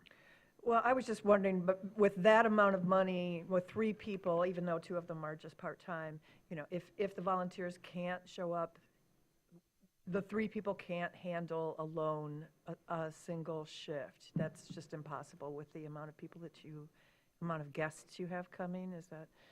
Yes, so if the House is open with only 3 people, which would be all of our staff present at one time, the House will be open, but we will do reduced services so that they can monitor all of the areas of the House. So we would absolutely be open if all 3 of our staff people were available. Derek, can I have you go back to the screen with the 2 different costs? Sorry, go forward one more. That one? Nope, back one more. Yep, you were right. Sorry. All right, cool. Can't trust me today.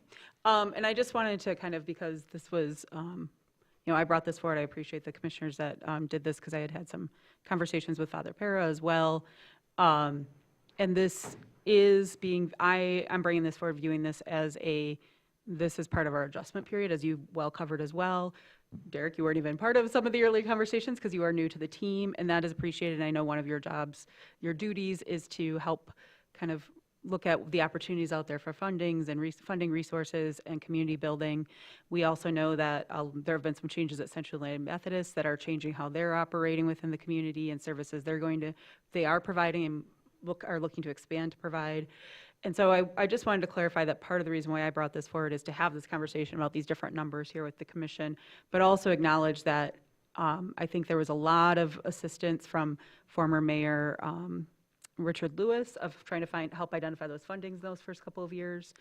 And then there's kind of just been a handoff where, I would say nicely, but Grace is learning how to apply for the grants and how to identify them. And as was mentioned, they're reaching out to the task force for help and guidance. They've gotten, staff is guiding them through the CDBG funding application right now. And so that is something independently, I think it was, and I think it was just a vernacular thing, but mentioned that we had done that for you. And the city does not help individual nonprofits apply for grants unless we're a co-sign on, because it's a mutual mission. And I just wanted to say that is where I see you all moving a little bit more independently, and why we're just looking at this next couple of months to either get us through to the fall and or through the end of the year as part of this transition to having year-round shelter and day shelter needed. And then, as you put it yourself, getting the runway cleared so you can start finding alternative sources. I do think that there are some bigger conversations happening out there that will probably potentially even change how you all are operating in the not too distant future, with others stepping up. And so I just wanted to kind of clarify that from where we're coming from the last year and a half or so to today. So just to frame that a little bit for the commission. So any other questions at this time? Go ahead, Heather. So if we were to fulfill this request, we'd be putting up basically $500,000 annually, but that includes Safe Harbor. And that doesn't include what the QRT does. It doesn't include the police presence. And it isn't solving the problem at Safe Harbor that there's no dinner. And it isn't solving the problem that the library's having or that the sailing club is having. I mean, we need a permanent, full-time, all-season shelter. This is just another Band-Aid here. But which we absolutely need to cover this, I don't want to call it a wound, but it is kind of a wound. Have you asked, the county, according to what I heard at the last Safe Harbor meeting, you've got 87% of the homeless are coming from Grand Traverse County, and 97 are coming from the five-county area. Supposedly, the Safe Harbor was going to, somebody, I think, maybe it was a task force, was going to provide that information to the county. Did anything come to the city that was more detailed about that? But I'm just wondering, have you approached the county at all, or are you just coming to us? We have not approached the county for general fund money, but what we were asked by the county to do was to begin to pursue their process for use of the opioid settlement dollars, as well as pursue what they're going to do with the cannabis tax fund, knowing that they intend to use some of each of those funds for outreach for things like what we're talking about at Jubilee House. Although they have not finalized any of those processes to the point where we can put an application, we've been going to all of the meetings that they've been holding and trying to be a part of that conversation as part of the public. Right. And Heather, you've hit the nail on the head too of where I was going with, this is through the end of this year. We have put a lot up this year. Going forward, I think this is where we're looking at the conversations with the county, which for the first time we've seen them take some action, so that's a good sign. But also some of the funds that are available out there. And, we've seen how it gets broken down very kindly. But we also know that sometimes groups have to get creative. So it could be that you're getting food supplied, but that actually is going to help pay for that person down the line too, the staff people. So I appreciate what you're saying there, because I'm acknowledging that too, that this is to get us to where we are today and through to the start of the winter, but it's not a sustainable thing for us to do year in and year out all the time. So I appreciate that. Mitch, go ahead. Yes, going to the picture on your final slide, there is, in part of your operating expenses, a provision for snow removal as part of the Central United Methodist campus. But one thing that I would like to see is better attention paid to sidewalk clearing. It's not the Jubilee House portion, but there's one spot along Washington Street and two spots on Boardman Avenue where it's not when the snowfall initially hits, but when we have a warm-up and some snow sheds off the roof, it ends up onto the sidewalk. And at that time when the rest of the sidewalk is clear and you have a sudden obstruction, it does make it much more difficult, not just for somebody in a wheelchair, but also people on bicycles, people pushing strollers, etc. Thank you for bringing that to my attention. And no, it is never our intention to leave, snow or ice obstructing the sidewalk. We do have a shared campus at Grace Episcopal Church with Jubilee House, since it is one of our ministries. So we do share some of those costs, and we conservatively estimate that Jubilee House is about 20% of the cost of those. But we also know that volunteers and staff are responsible after our professionals come through to take care of those things. So we will, of course, pay more attention to that in this coming winter. Thank you. Great, thank you. So because this has been kind of an open discussion, and basically there's two figures that are out there, at this point, unless there's further questions, does someone want to make a motion, or how would we like to move the conversation forward? It says there's no. Well, I think that would be where you could say, I'd make the motion that the city authorize a payment of $102,256, or $102,250. Well, Oof, I can't talk today, sorry, guys. Yeah. we actually can't have a motion on that tonight. You could, essentially, our city commission rules say that you have to have 14 days in between introduction of something like this and when an Okay. appropriation can actually be made that's not budgeted. Okay. So we could put this on for the August 4th Okay. agenda for your approval if you'd like. Then we Can I could put, add, Mayor, sorry Yes. to interrupt. I thought that And was it'll easy to come say. back as an agreement, because there has to be an agreement to expend the funds, and then that will have all of the terms in it with the reporting that comes back to the city. The city can't just donate funds. So it'll be a service agreement. right. So to providing the services to the city. Sorry, I've neglected to mention that because that's how we started this back in 2020 in that conversation. Correct. So then I guess we'd be looking for a motion that says we would like to introduce with possible enactment in 14 days. And then that is where I think we could identify the amount that we'd like to see so that the staff can then bring us to the budget, where that comes in the budget and where the funds that is coming out of. Would we like to have that motion so we can get this ball rolling or not? Can you, I guess, explain what you would need from us to get this moving forward? I think just simply for the city commission to adopt a motion that directs the city manager to place on the August 4th, 2025 regular meeting a services agreement with Jubilee House in the amount of $102,256. So moved. Okay. Support. Stanley and Treadwell, thank you. And thank you, staff, for helping us through that while we had those options. Go ahead, Commissioner Warner. Yeah, it was touched on in earlier comments. If for that meeting, we could be provided by staff working with the community, a breakdown, kind of what's the big picture, especially this current calendar year, but starting whenever, as far as where we as a city have spent money, because there's service agreements typically, whether it's, Safe Harbor, Central United Methodist, or the Episcopal Church or whomever else in our community, Goodwill, what's the big picture as far as money that's gone out for permanent supportive housing, anything that's related to addressing homelessness. I think it would be helpful to know how this is potentially a puzzle piece to fit into that bigger puzzle. Thank you. Go ahead, Heather.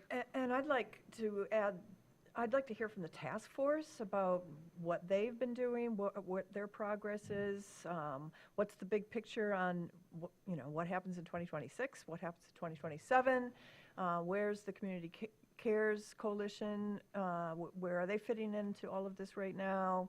I was at the Safe Harbor meeting, I think that was in June. There was a lot of information in there, and it was well attended. But I think I was the only commissioner. Oh, no, Mitch, you showed up, didn't you? It'd be nice to get a report on that, too, along with the money that was spent. And that's a good point, Heather. Good point, Tim, but also a good point, Heather, that we haven't had a task force update in a bit. I know we try to do them quarterly usually, but I don't know if we may have missed the mark a little because of certain changes going on. So that's a good point that we'll get rolling too on that. Jackie, you had your hand up? Just to say that I would appreciate that additional context. My concern at this point really has to do with what happens at the end of October or the end of December. Does this become a series of short-term requests? In which case, I think we need to discuss it in that context. And so understanding the big picture and what else is happening in the community, including any county commitments, would be really important. Absolutely. May I respond to that? Our hope is that in fact is not going to be the case. That's one of the reasons why, now that we understand that it's going to be our responsibility to find this funding, that we're going to work tirelessly to find those partners so that we aren't coming back to you again and again. We'll of course always take your support as the city if you want to have a service agreement with us, but we hope to not have to routinely come back to you.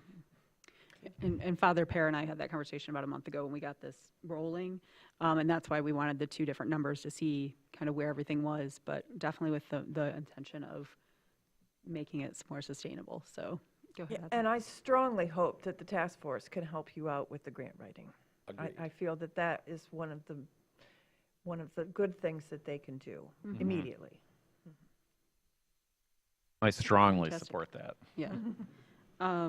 Great. Well, we have the motion. Do we have anything else we want to say right now, or I'll open it for public comment? Okay, I'll open it up for public comment then. If anybody would like to approach the podium and make comment on this item. Okay, seeing none, I'll bring it back to the commission then. All in favor? Aye. Opposed? Motion passes. So thank you for that presentation and working with our partners here. And now we will move on to the 11th Street culvert. And Deb, do you want to tee this off? Sure. So I just wanted to reiterate the information that was in your packet. City Engineer Ann Pagano is recommending that the commission authorize the necessary documents to receive approximately $550,000 in grant funding obtained by the Watershed Center Grand Traverse Bay for the removal and replacement of one culvert on Kids Creek at 11th Street. The grant funding requires a total match of $150,000 cash and $50,000 in-kind staff time. The commission may remember that this was an agreement that was pursued in a cooperative opportunity with the Watershed Authority back in November of 2023, and I know Sarah Uren is here as well from the Watershed. So I will turn it over to Ann. Thank you. Thank you. Good evening. So our agenda item tonight has three parts.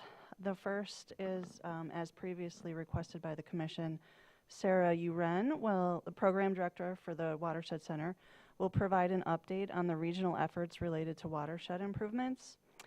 Secondly, we will present the plan for the culvert replacement at Kids Creek and 11th Street at the crossing. And finally, we are requesting the commission to consider approving an agreement with the Watershed Center to move forward with the 11th Street culvert replacement project and accept the related grant funding. So we'll start with the first part, which is Sarah.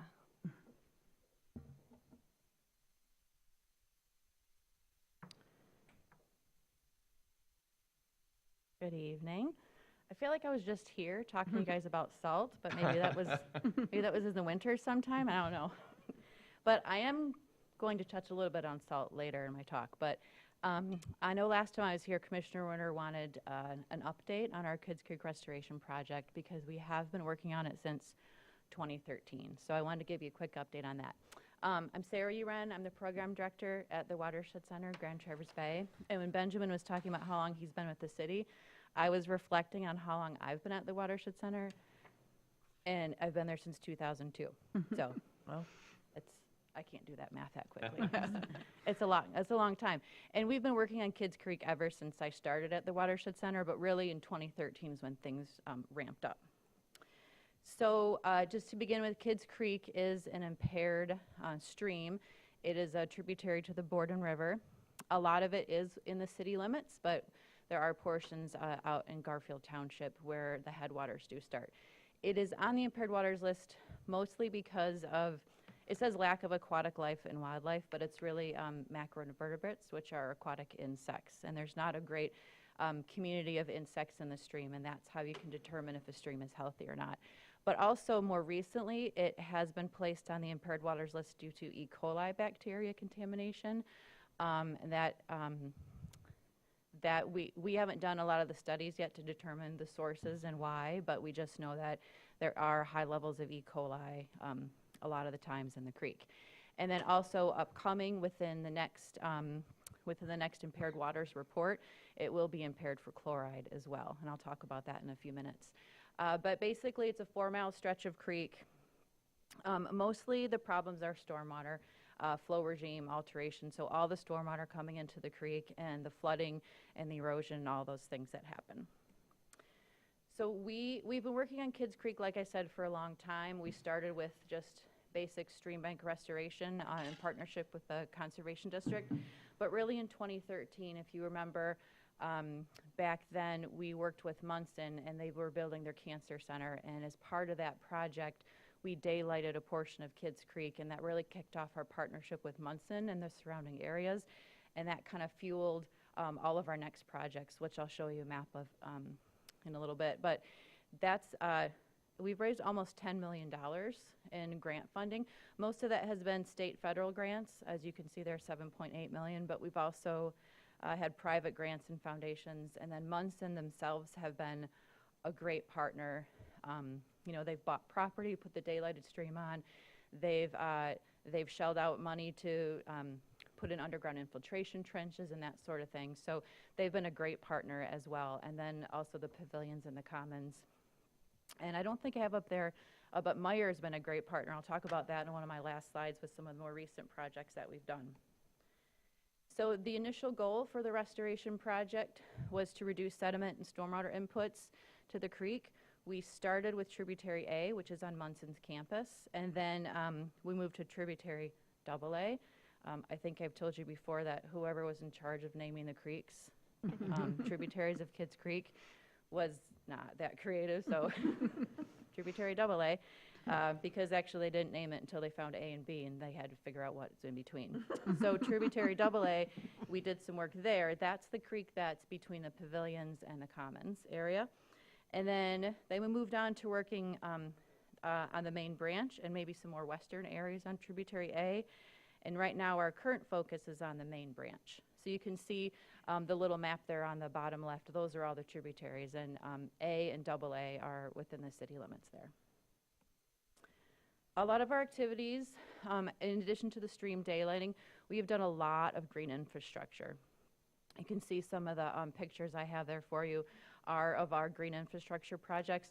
And green infrastructure is basically a way of handling your stormwater on site and having it infiltrate into the ground rather than having it run off into a pipe or the nearest creek, which would be Kids Creek in this particular case.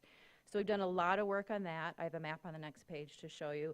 We've also reconnected the creek to its floodplain. We've established buffers. We've stabilized more stream banks. And we've also done a lot of road stream crossing replacements in conjunction with the city. So here's a map of some of our completed sites. I'm not going to read all those. You're welcome to do that if you want to, but Basically, a lot of the work, like I said, started on Munson's campus, and we had a successful project with them. I got my foot in the door with them, and I was like, you know, we were successful here with the stream daylighting. Can I apply for some more money to do some more work on your campus? And that coincided with other work they were doing.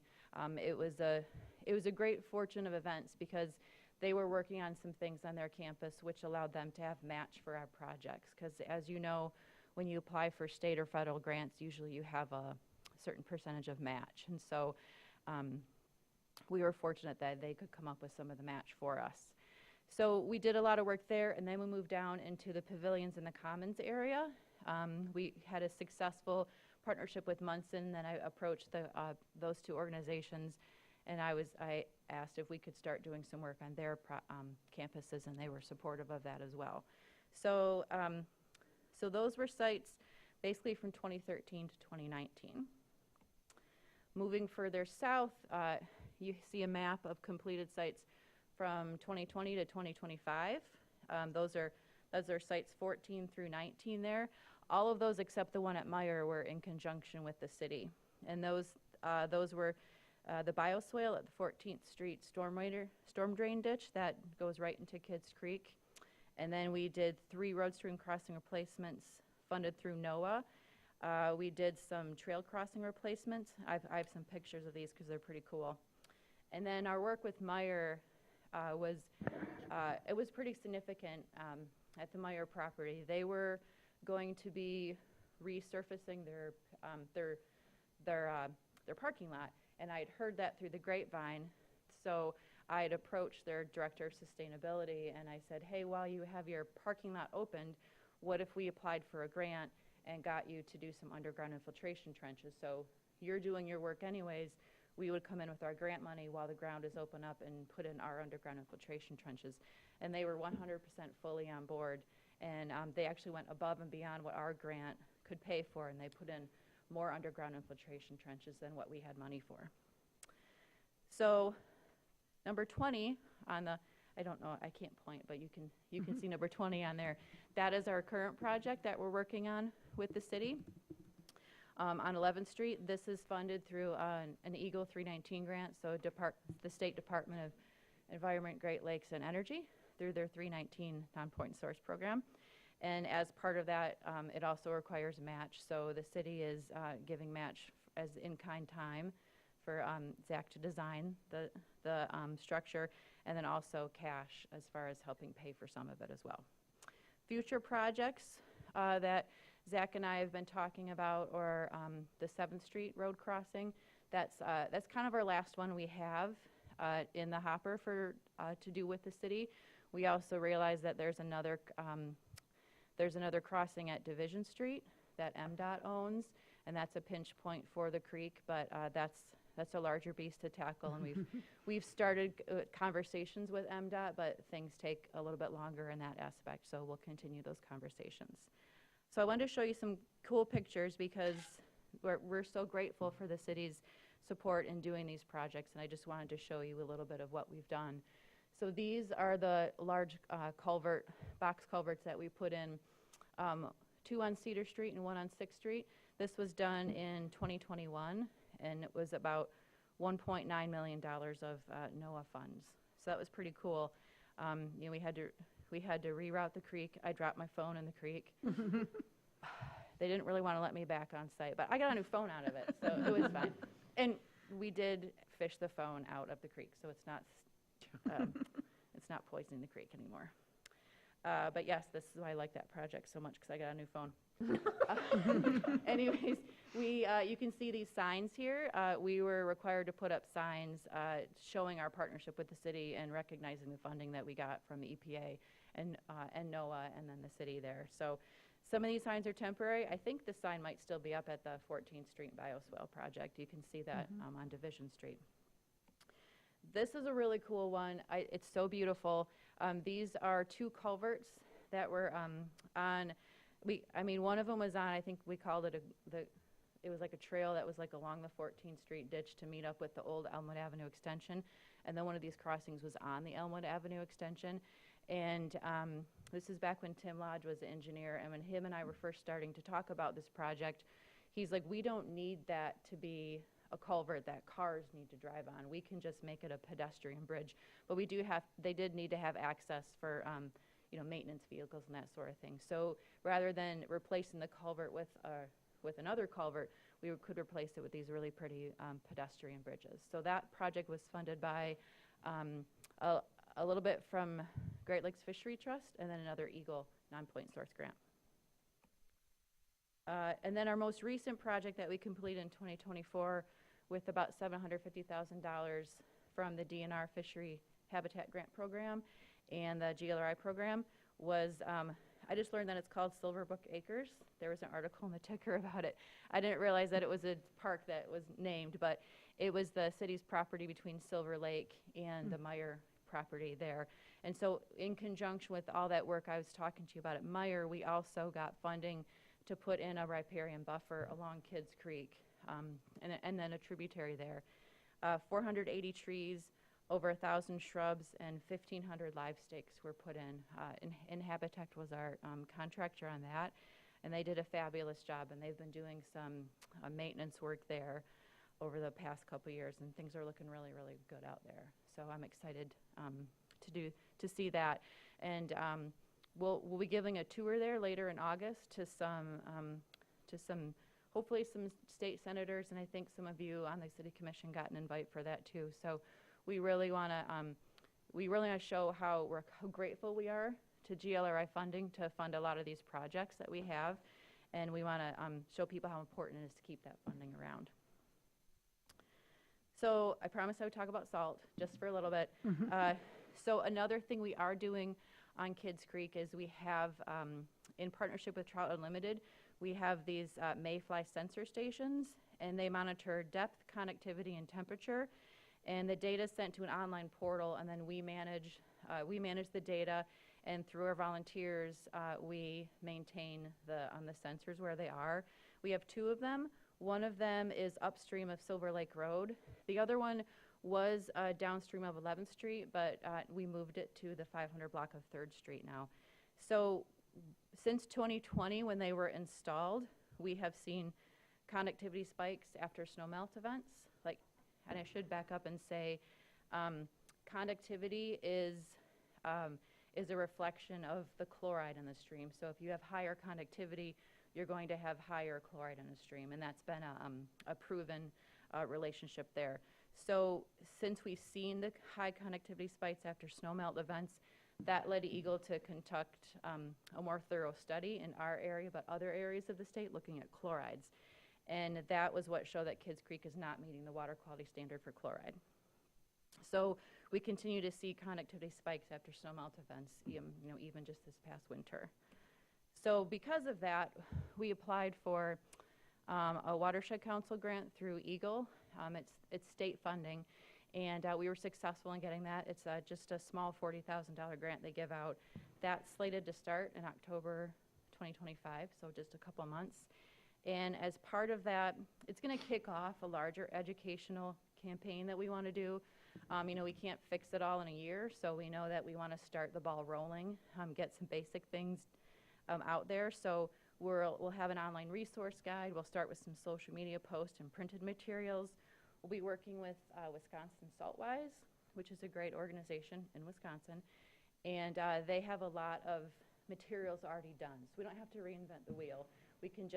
We've already talked to them. We can reuse their stuff and put our logos on it. But we also want to bring it local too, and let people know, hey, Kids Creek is impaired for chloride, and here's how it's hurting us right now. So it's not something that we're trying to prevent happening.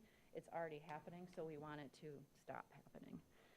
Also, we have planned outreach to neighborhood associations and outreach and technical guidance for municipalities. I've already talked to Frank and his crew. We had a meeting with them a few months ago. So he knows that we have this funding, and we're excited to start working together on that.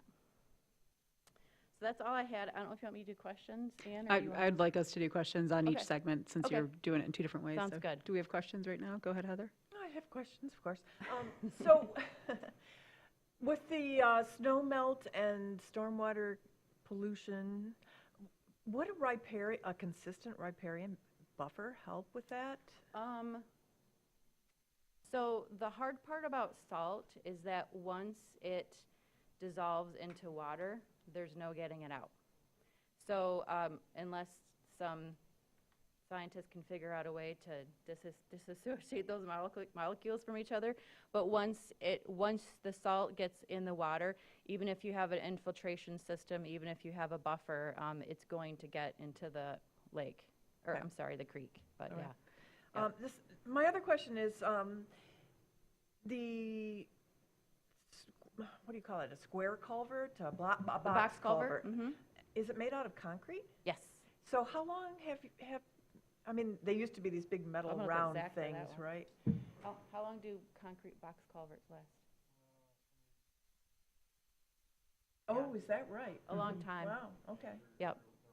Can you repeat that in the mic, just for the people at home? Oh, yes. So it was asked how long concrete box culverts last, and we have some that are 70 years old. So, or excuse me, 1930 was not 70 years Yeah. old.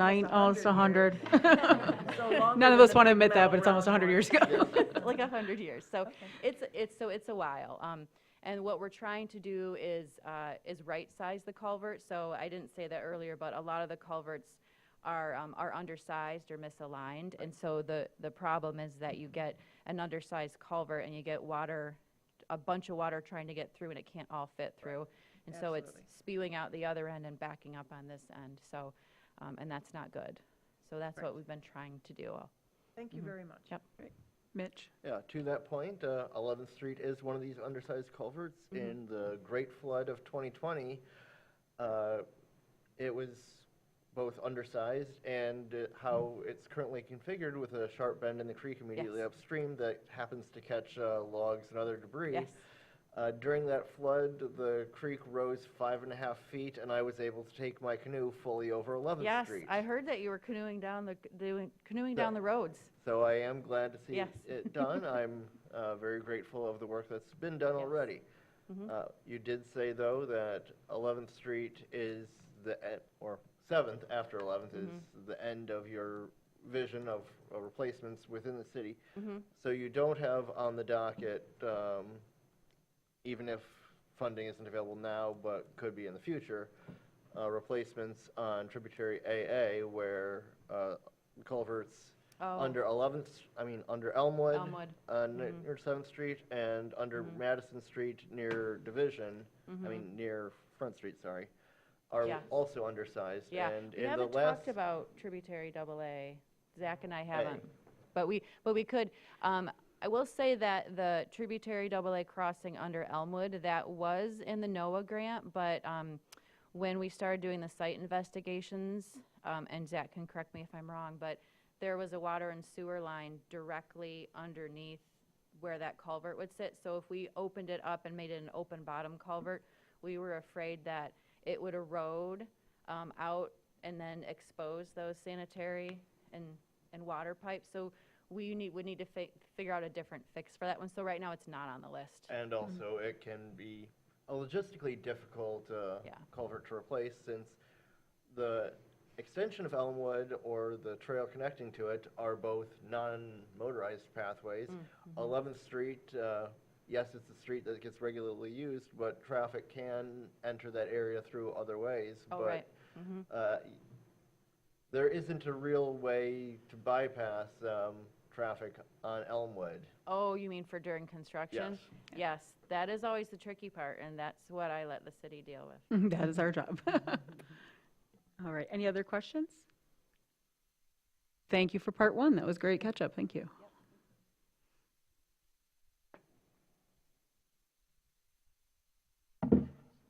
Sarah actually made my job easy because she talked about a lot of the stuff that I was going to say. So let me just pull this up.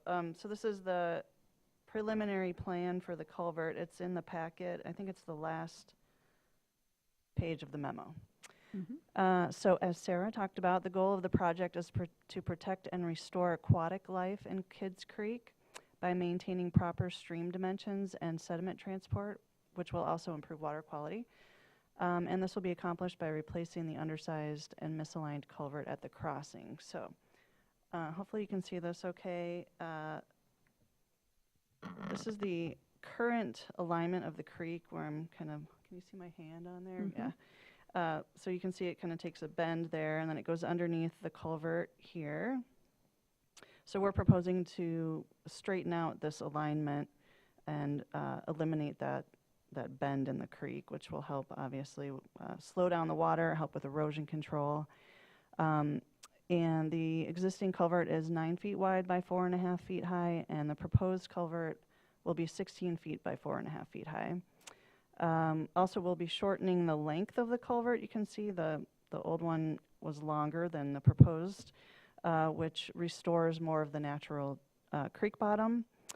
And then the green here, these are proposed bioswales that will treat water before it enters the catch basins, which then ultimately will drain to the creek through wetland areas. So these other green areas are proposed wetland areas, which will include native plants and other vegetation also for water quality. And we also plan to use natural geotextile for stabilization. And I think that's about it. If you have any questions, and Zach can help me with some of the more detailed stuff, as Zach oversaw most of the design here. So, Great. Go ahead, Heather. Yeah, is there any maintenance that you have to do on a bioswale? I think we do some cleaning out of the bioswales like annually. Yeah, annual cleaning. Like sediment kind of? Sediment and debris, there'd be trash, that sort of thing that we would take out. How many, do you know offhand how many bioswales you're many we taking care have? of? More than a dozen? I'm not really sure. I could get back to you on that. We probably have them in our asset management. Do you think that there are more than a dozen then? You don't know. We're not sure. Sorry, but we can Okay. get back to you on that. Thank you. Do we have other questions? Questions?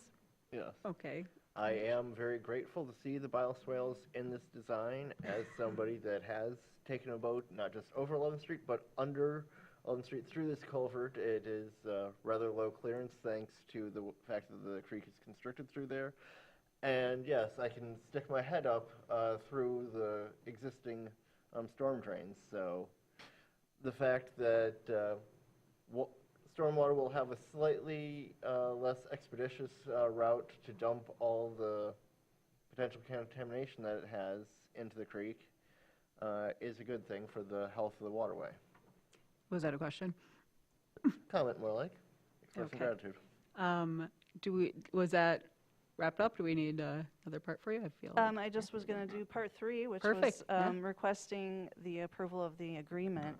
So last fall, the commission approved a contract to move forward with the design of the culvert, which fulfilled the $50,000 in-kind match detailed in the proposed agreement. And the agreement would also commit the city to contributing $150,000 to the construction with funds coming from the general fund. And staff will return to the commission for approval of the construction contract in the future with the specific costs for the project after it's been bid. And staff recommends approving the contract and continuing our partnership with the Watershed Center to improve this natural corridor. Fantastic. Any questions about that or a motion? Question? I have a question, I suppose, for our now city clerk or our interim city manager, in that the motion in the thing says the typical language, subject to approval as to their substance by the city manager and their form by the attorney, but in the actual documents that have already been written up, it does have a name for our previous city manager. Oh, that'll be corrected. It's- You yeah, don't that's- have to worry about those Yeah, details. That's why the city manager, and it doesn't name them specifically in the motion. And Jackie, you had a question? Just Or to motion? clarify the funding source, you mentioned general fund funding. Is that going to help to reduce our general fund balance and bring that more in line with guidance? I don't know I if don't- I know the answer I to would that. say that goes to the Yeah, staff. I don't either right now, Okay. sorry. That's Yeah. a Heidi question. It's Okay. a Heidi question. Yes. Maybe some follow-up. Thank Was- you. Yeah. All right, do we have a motion then? And with regard to the motion, don't read the last 3 words. I was just going to say, leave out the and It's further a that. typo. Yes. And further that? Yes. Yeah. Okay. I'll make the motion that the mayor and city clerk execute the necessary documents to receive approximately $150,000 in grant funding obtained by the Watershed Center Grand Traverse Bay for the removal and replacement of one culvert on Kids Creek in connection with the Kids Creek 11th Street crossing improvements, with $150,000 cash and $50,000 in-kind staff time matching funds provided by the city, as outlined in the July 21st, 2025 communication from the city engineer, and that a budget amendment be made in the capital projects fund to reflect the receipt and expenditure of the grant funds, with such documents subject to approval as to their substance by the city manager and their form by the city attorney. Second. All right, I'll give that to Commissioner Shaw. All right, any other comments on this? All right, seeing none, any public comment on this item? Seeing none, I'll bring it back for a vote. All in favor? Aye. Opposed? Motion passes. Thank you. All right, great to see that work continuing. Okay, and last item here under the old business, sorry, lots of old business tonight, is the change the ordinances for the C2 and C4A, and so I will hand that over to you, Deb.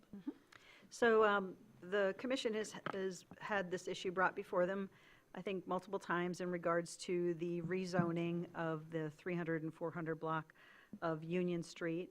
There have been public hearings that have been held by the Planning Commission regarding this issue. There have been community input sessions, as we understand, and based on the meeting that was held most recently, the recommendation was to move forward with the Planning Commission's recommendation that the 300 and 400 blocks of South Union Street be rezoned from C2 Neighborhood Center to a C4 Regional Center.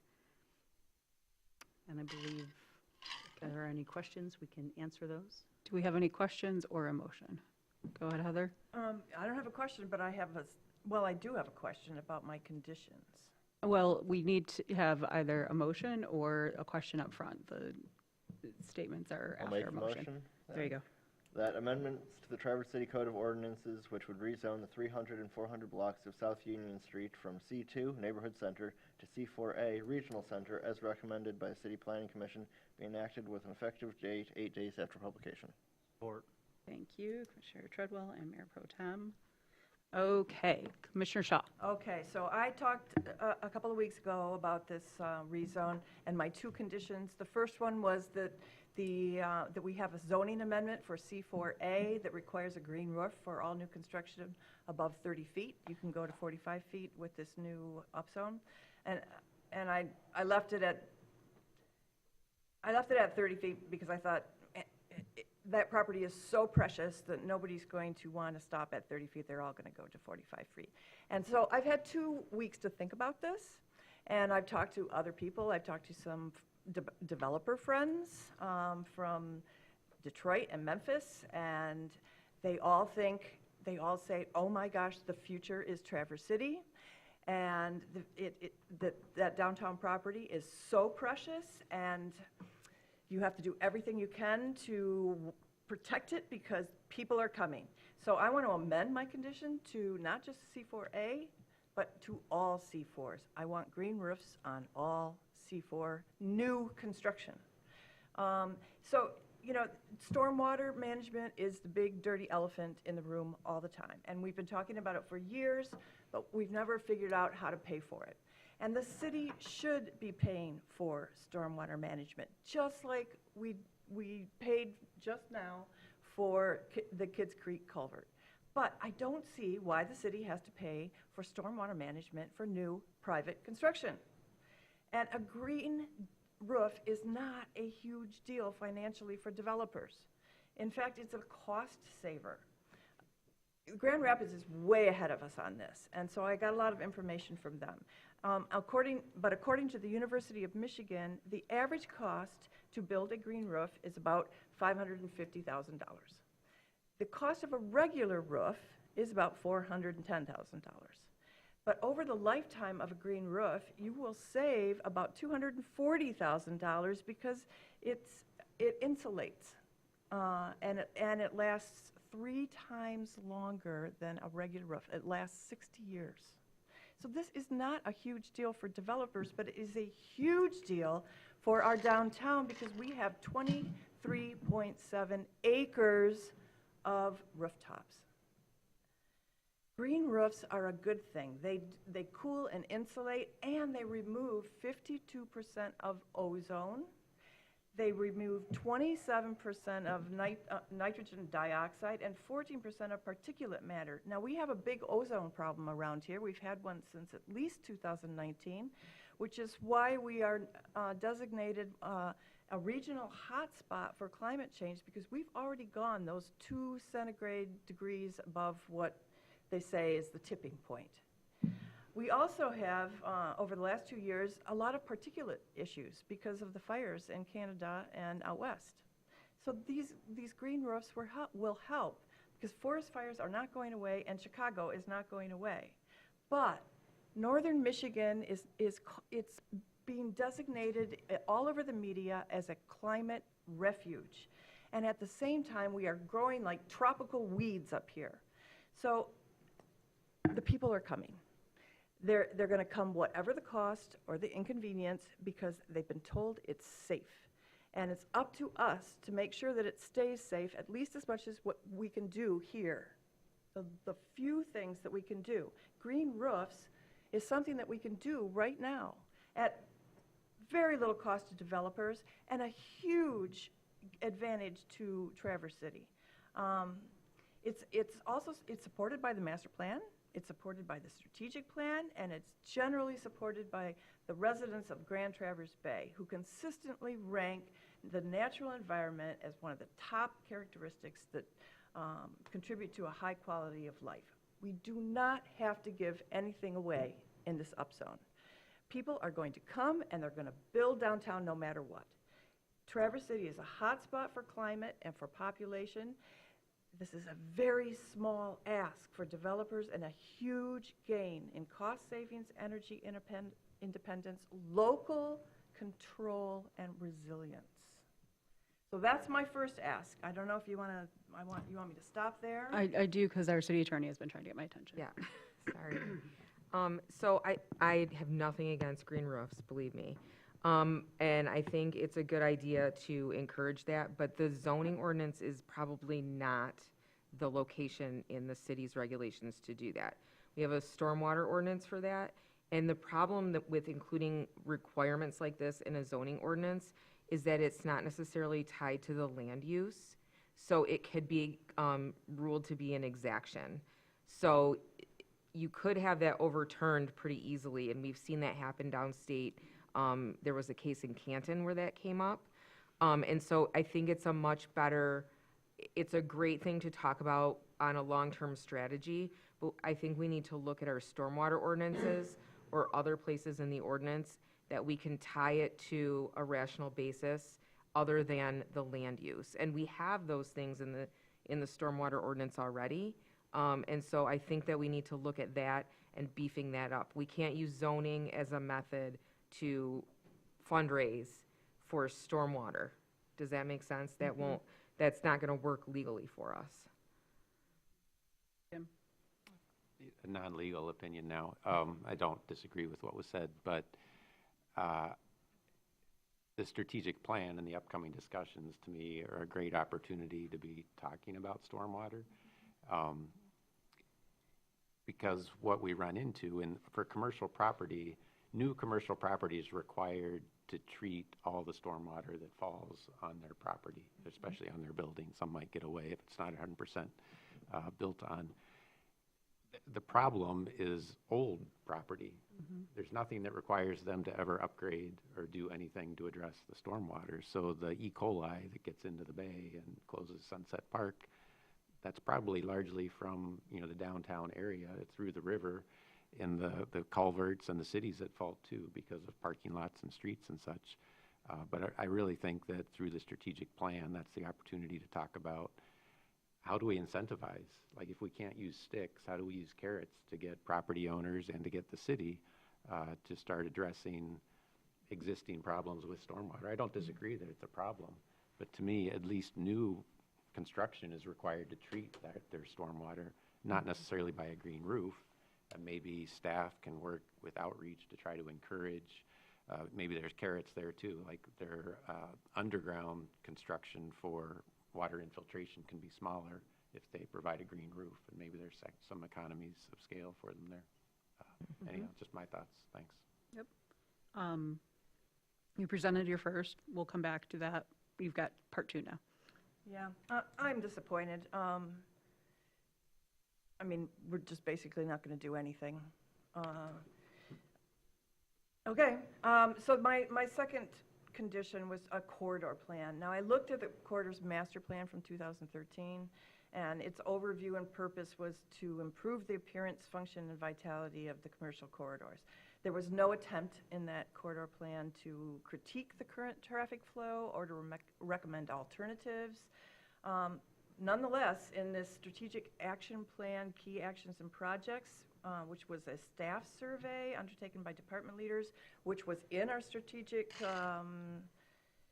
plan, it was a packet item from today.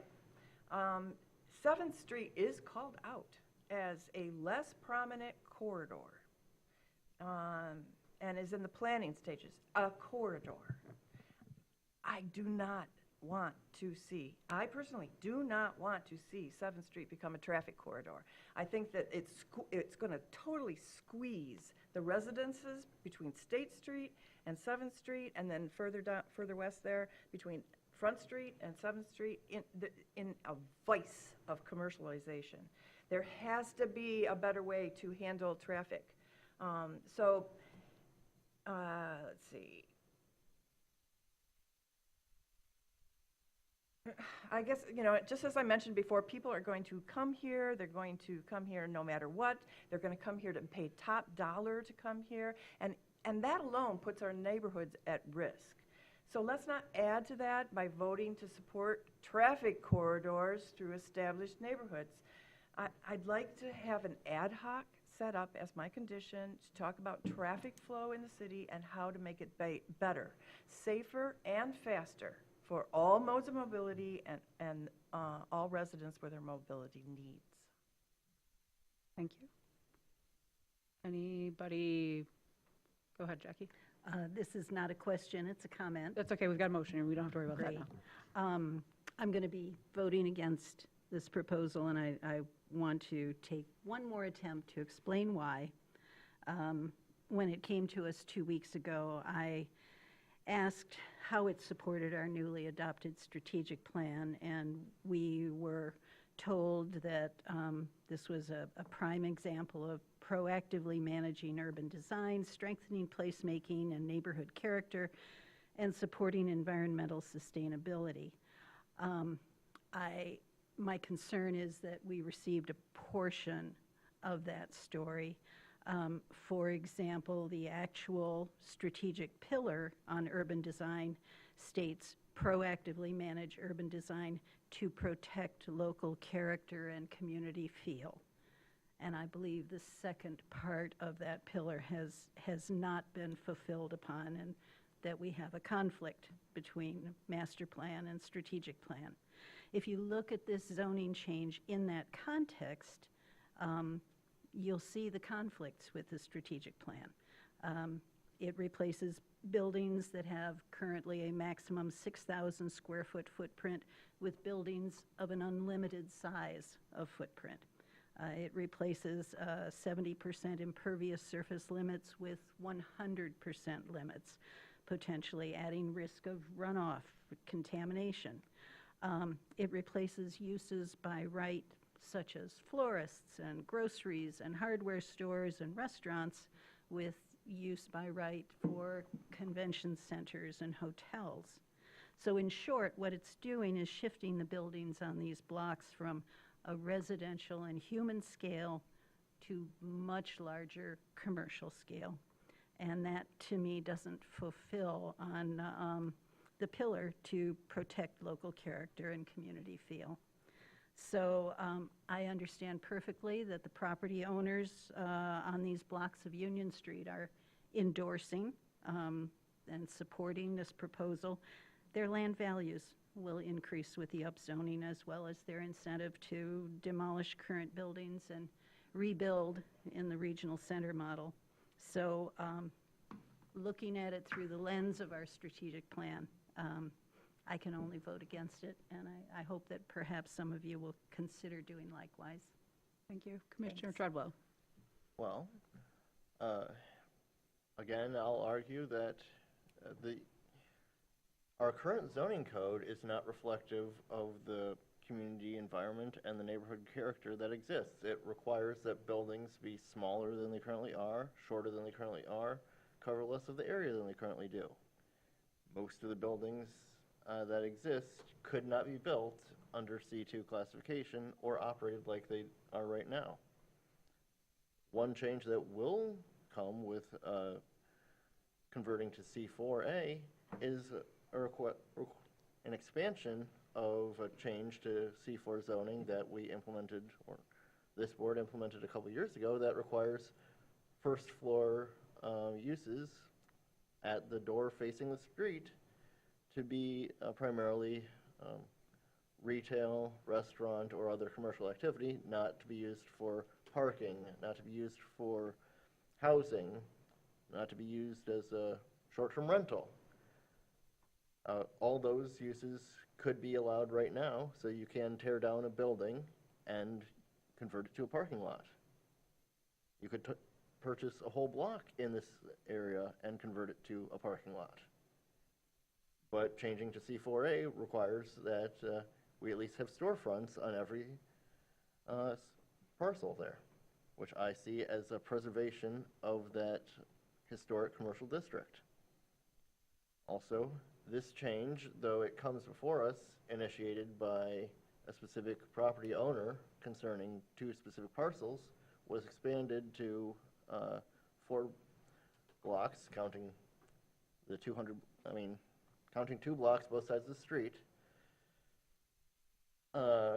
because it's in keeping with our master plan that looks at changing this and a couple other corners of town.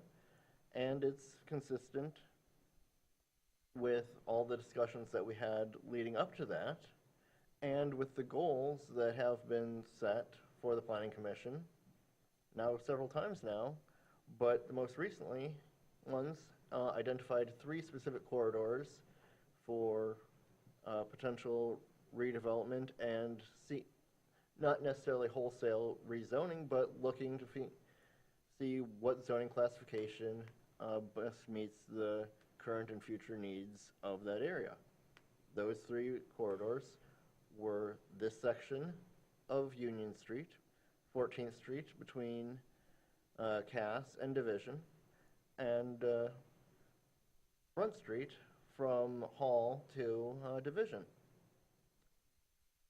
Considering that this is something that was outlined with our master plan and the goals of the Planning Commission, I see no reason not to move forward with it and approve it today. Thank you, Commissioner Treadwell. Any other comments? Jackie?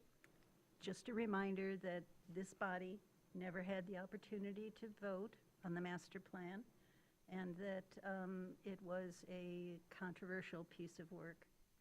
That's all. Thank you. Go ahead. Oh, just quick comment. In our packet, we have a table. Is there a page number here? No page number. 1221, but there's not a page on it, but or a number on the page itself. But it lists properties that were alluded to as far as being non-conforming. My guess is that a lot of them are non-conforming because of impervious coverage. It doesn't say exactly why. So to me, this gets back to the point I was trying to make, that largely it's existing properties and structures and parking lots that are burdening the stormwater system in the city.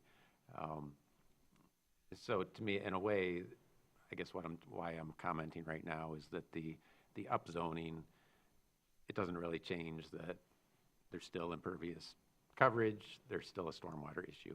So the upzoning is, to me, immaterial for addressing our stormwater issues.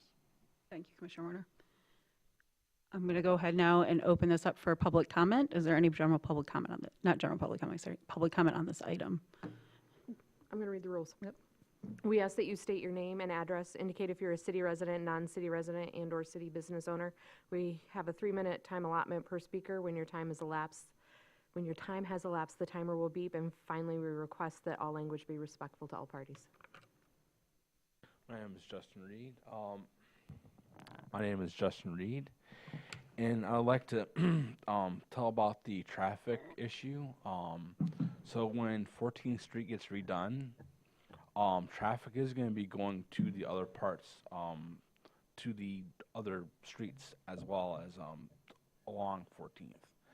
So the whole entire thing about 7th Street being a traffic corridor, I don't think it would be much of a traffic corridor because it's a one-way street.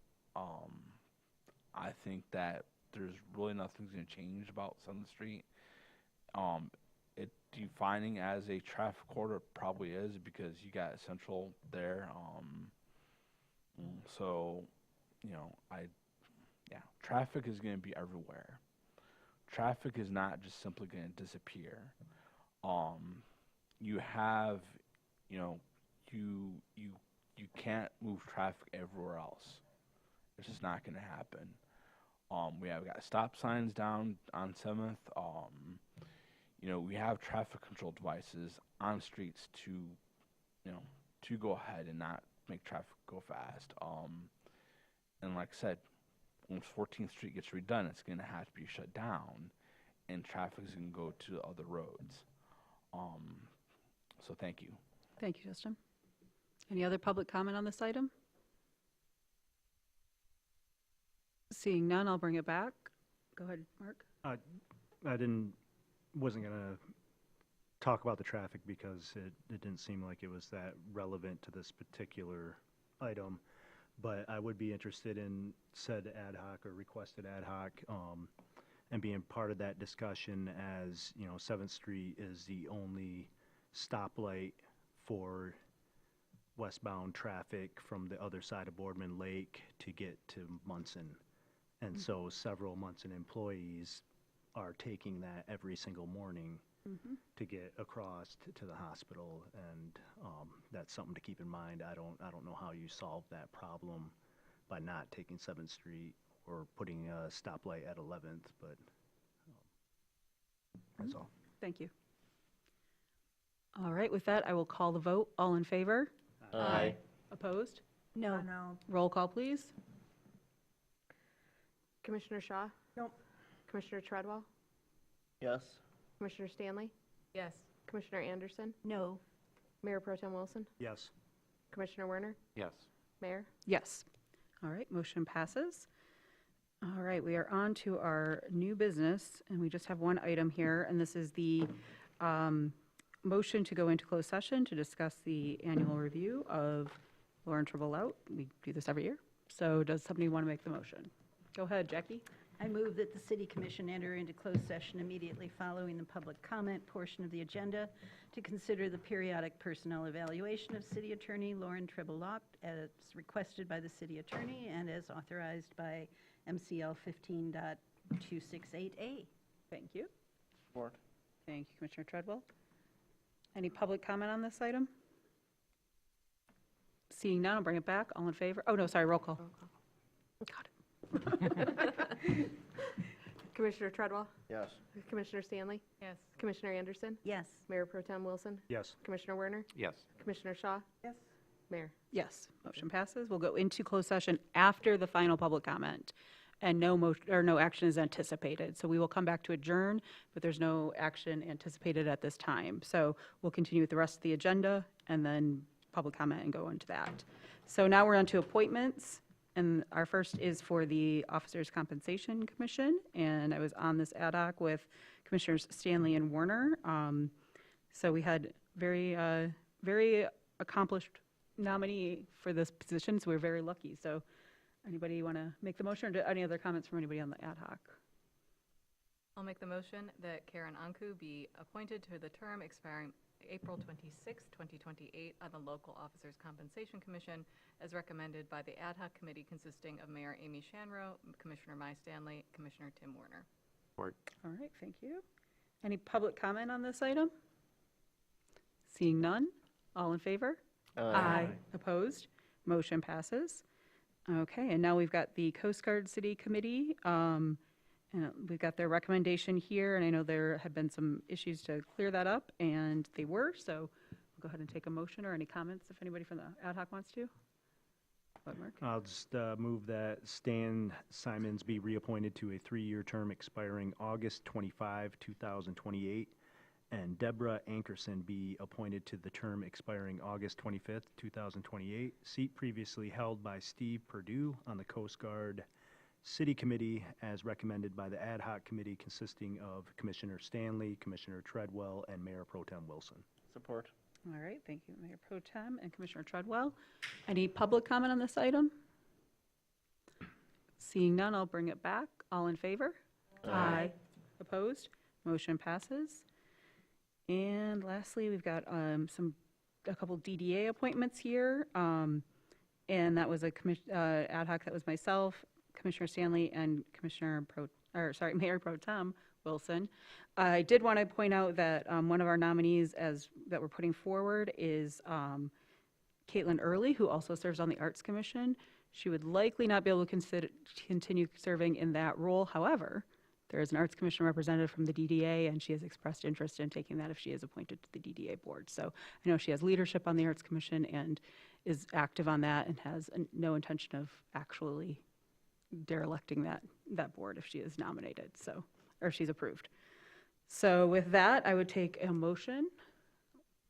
I'll make the motion that Caitlin Early be appointed to the term expiring September 15th, 2027, and Todd McMillan and Shelley Spencer be reappointed for terms expiring September 15th, 2028 to the Downtown Development Authority Board of Directors as recommended by the ad hoc committee consisting of Mayor Amy Shamrow, Commissioner Mai Stanley, Mayor Pro Tem Wilson.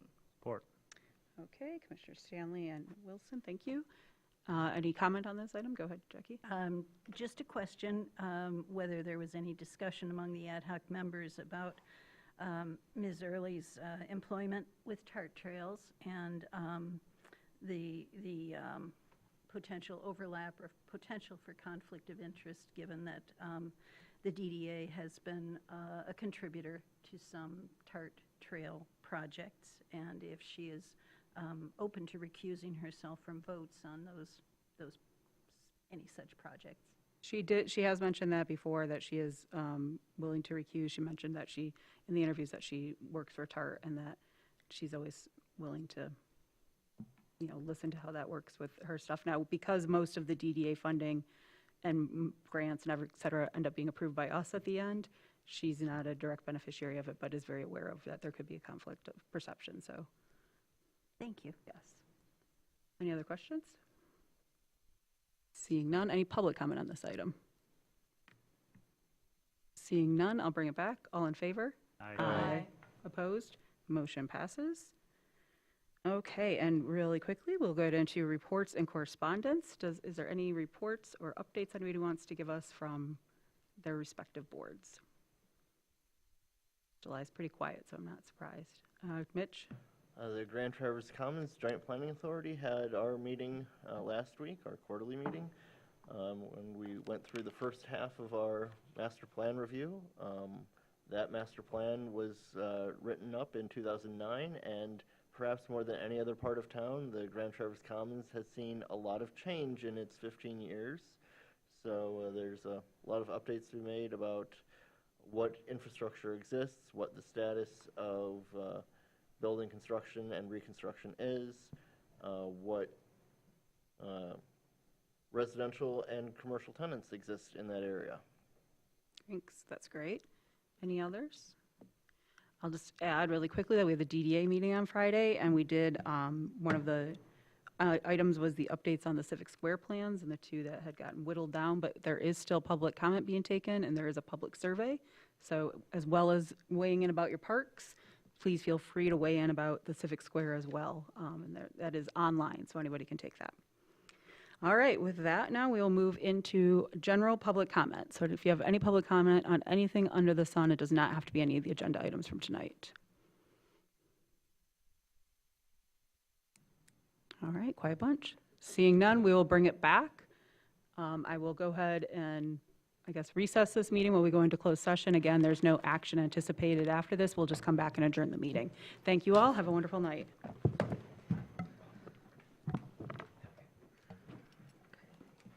Sarah, you want me to just do the minutes for the closed session and for the... Why don't you go home? And I'll do that. Okay? Hi, how are you? Good, good. Yeah, if that's... Oh, thank you very much. I appreciate that. I don't need to be in your room.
right, I'll be kind and not even make us formally sit. We are all here. We are going to adjourn this meeting of July 21st. Thank you.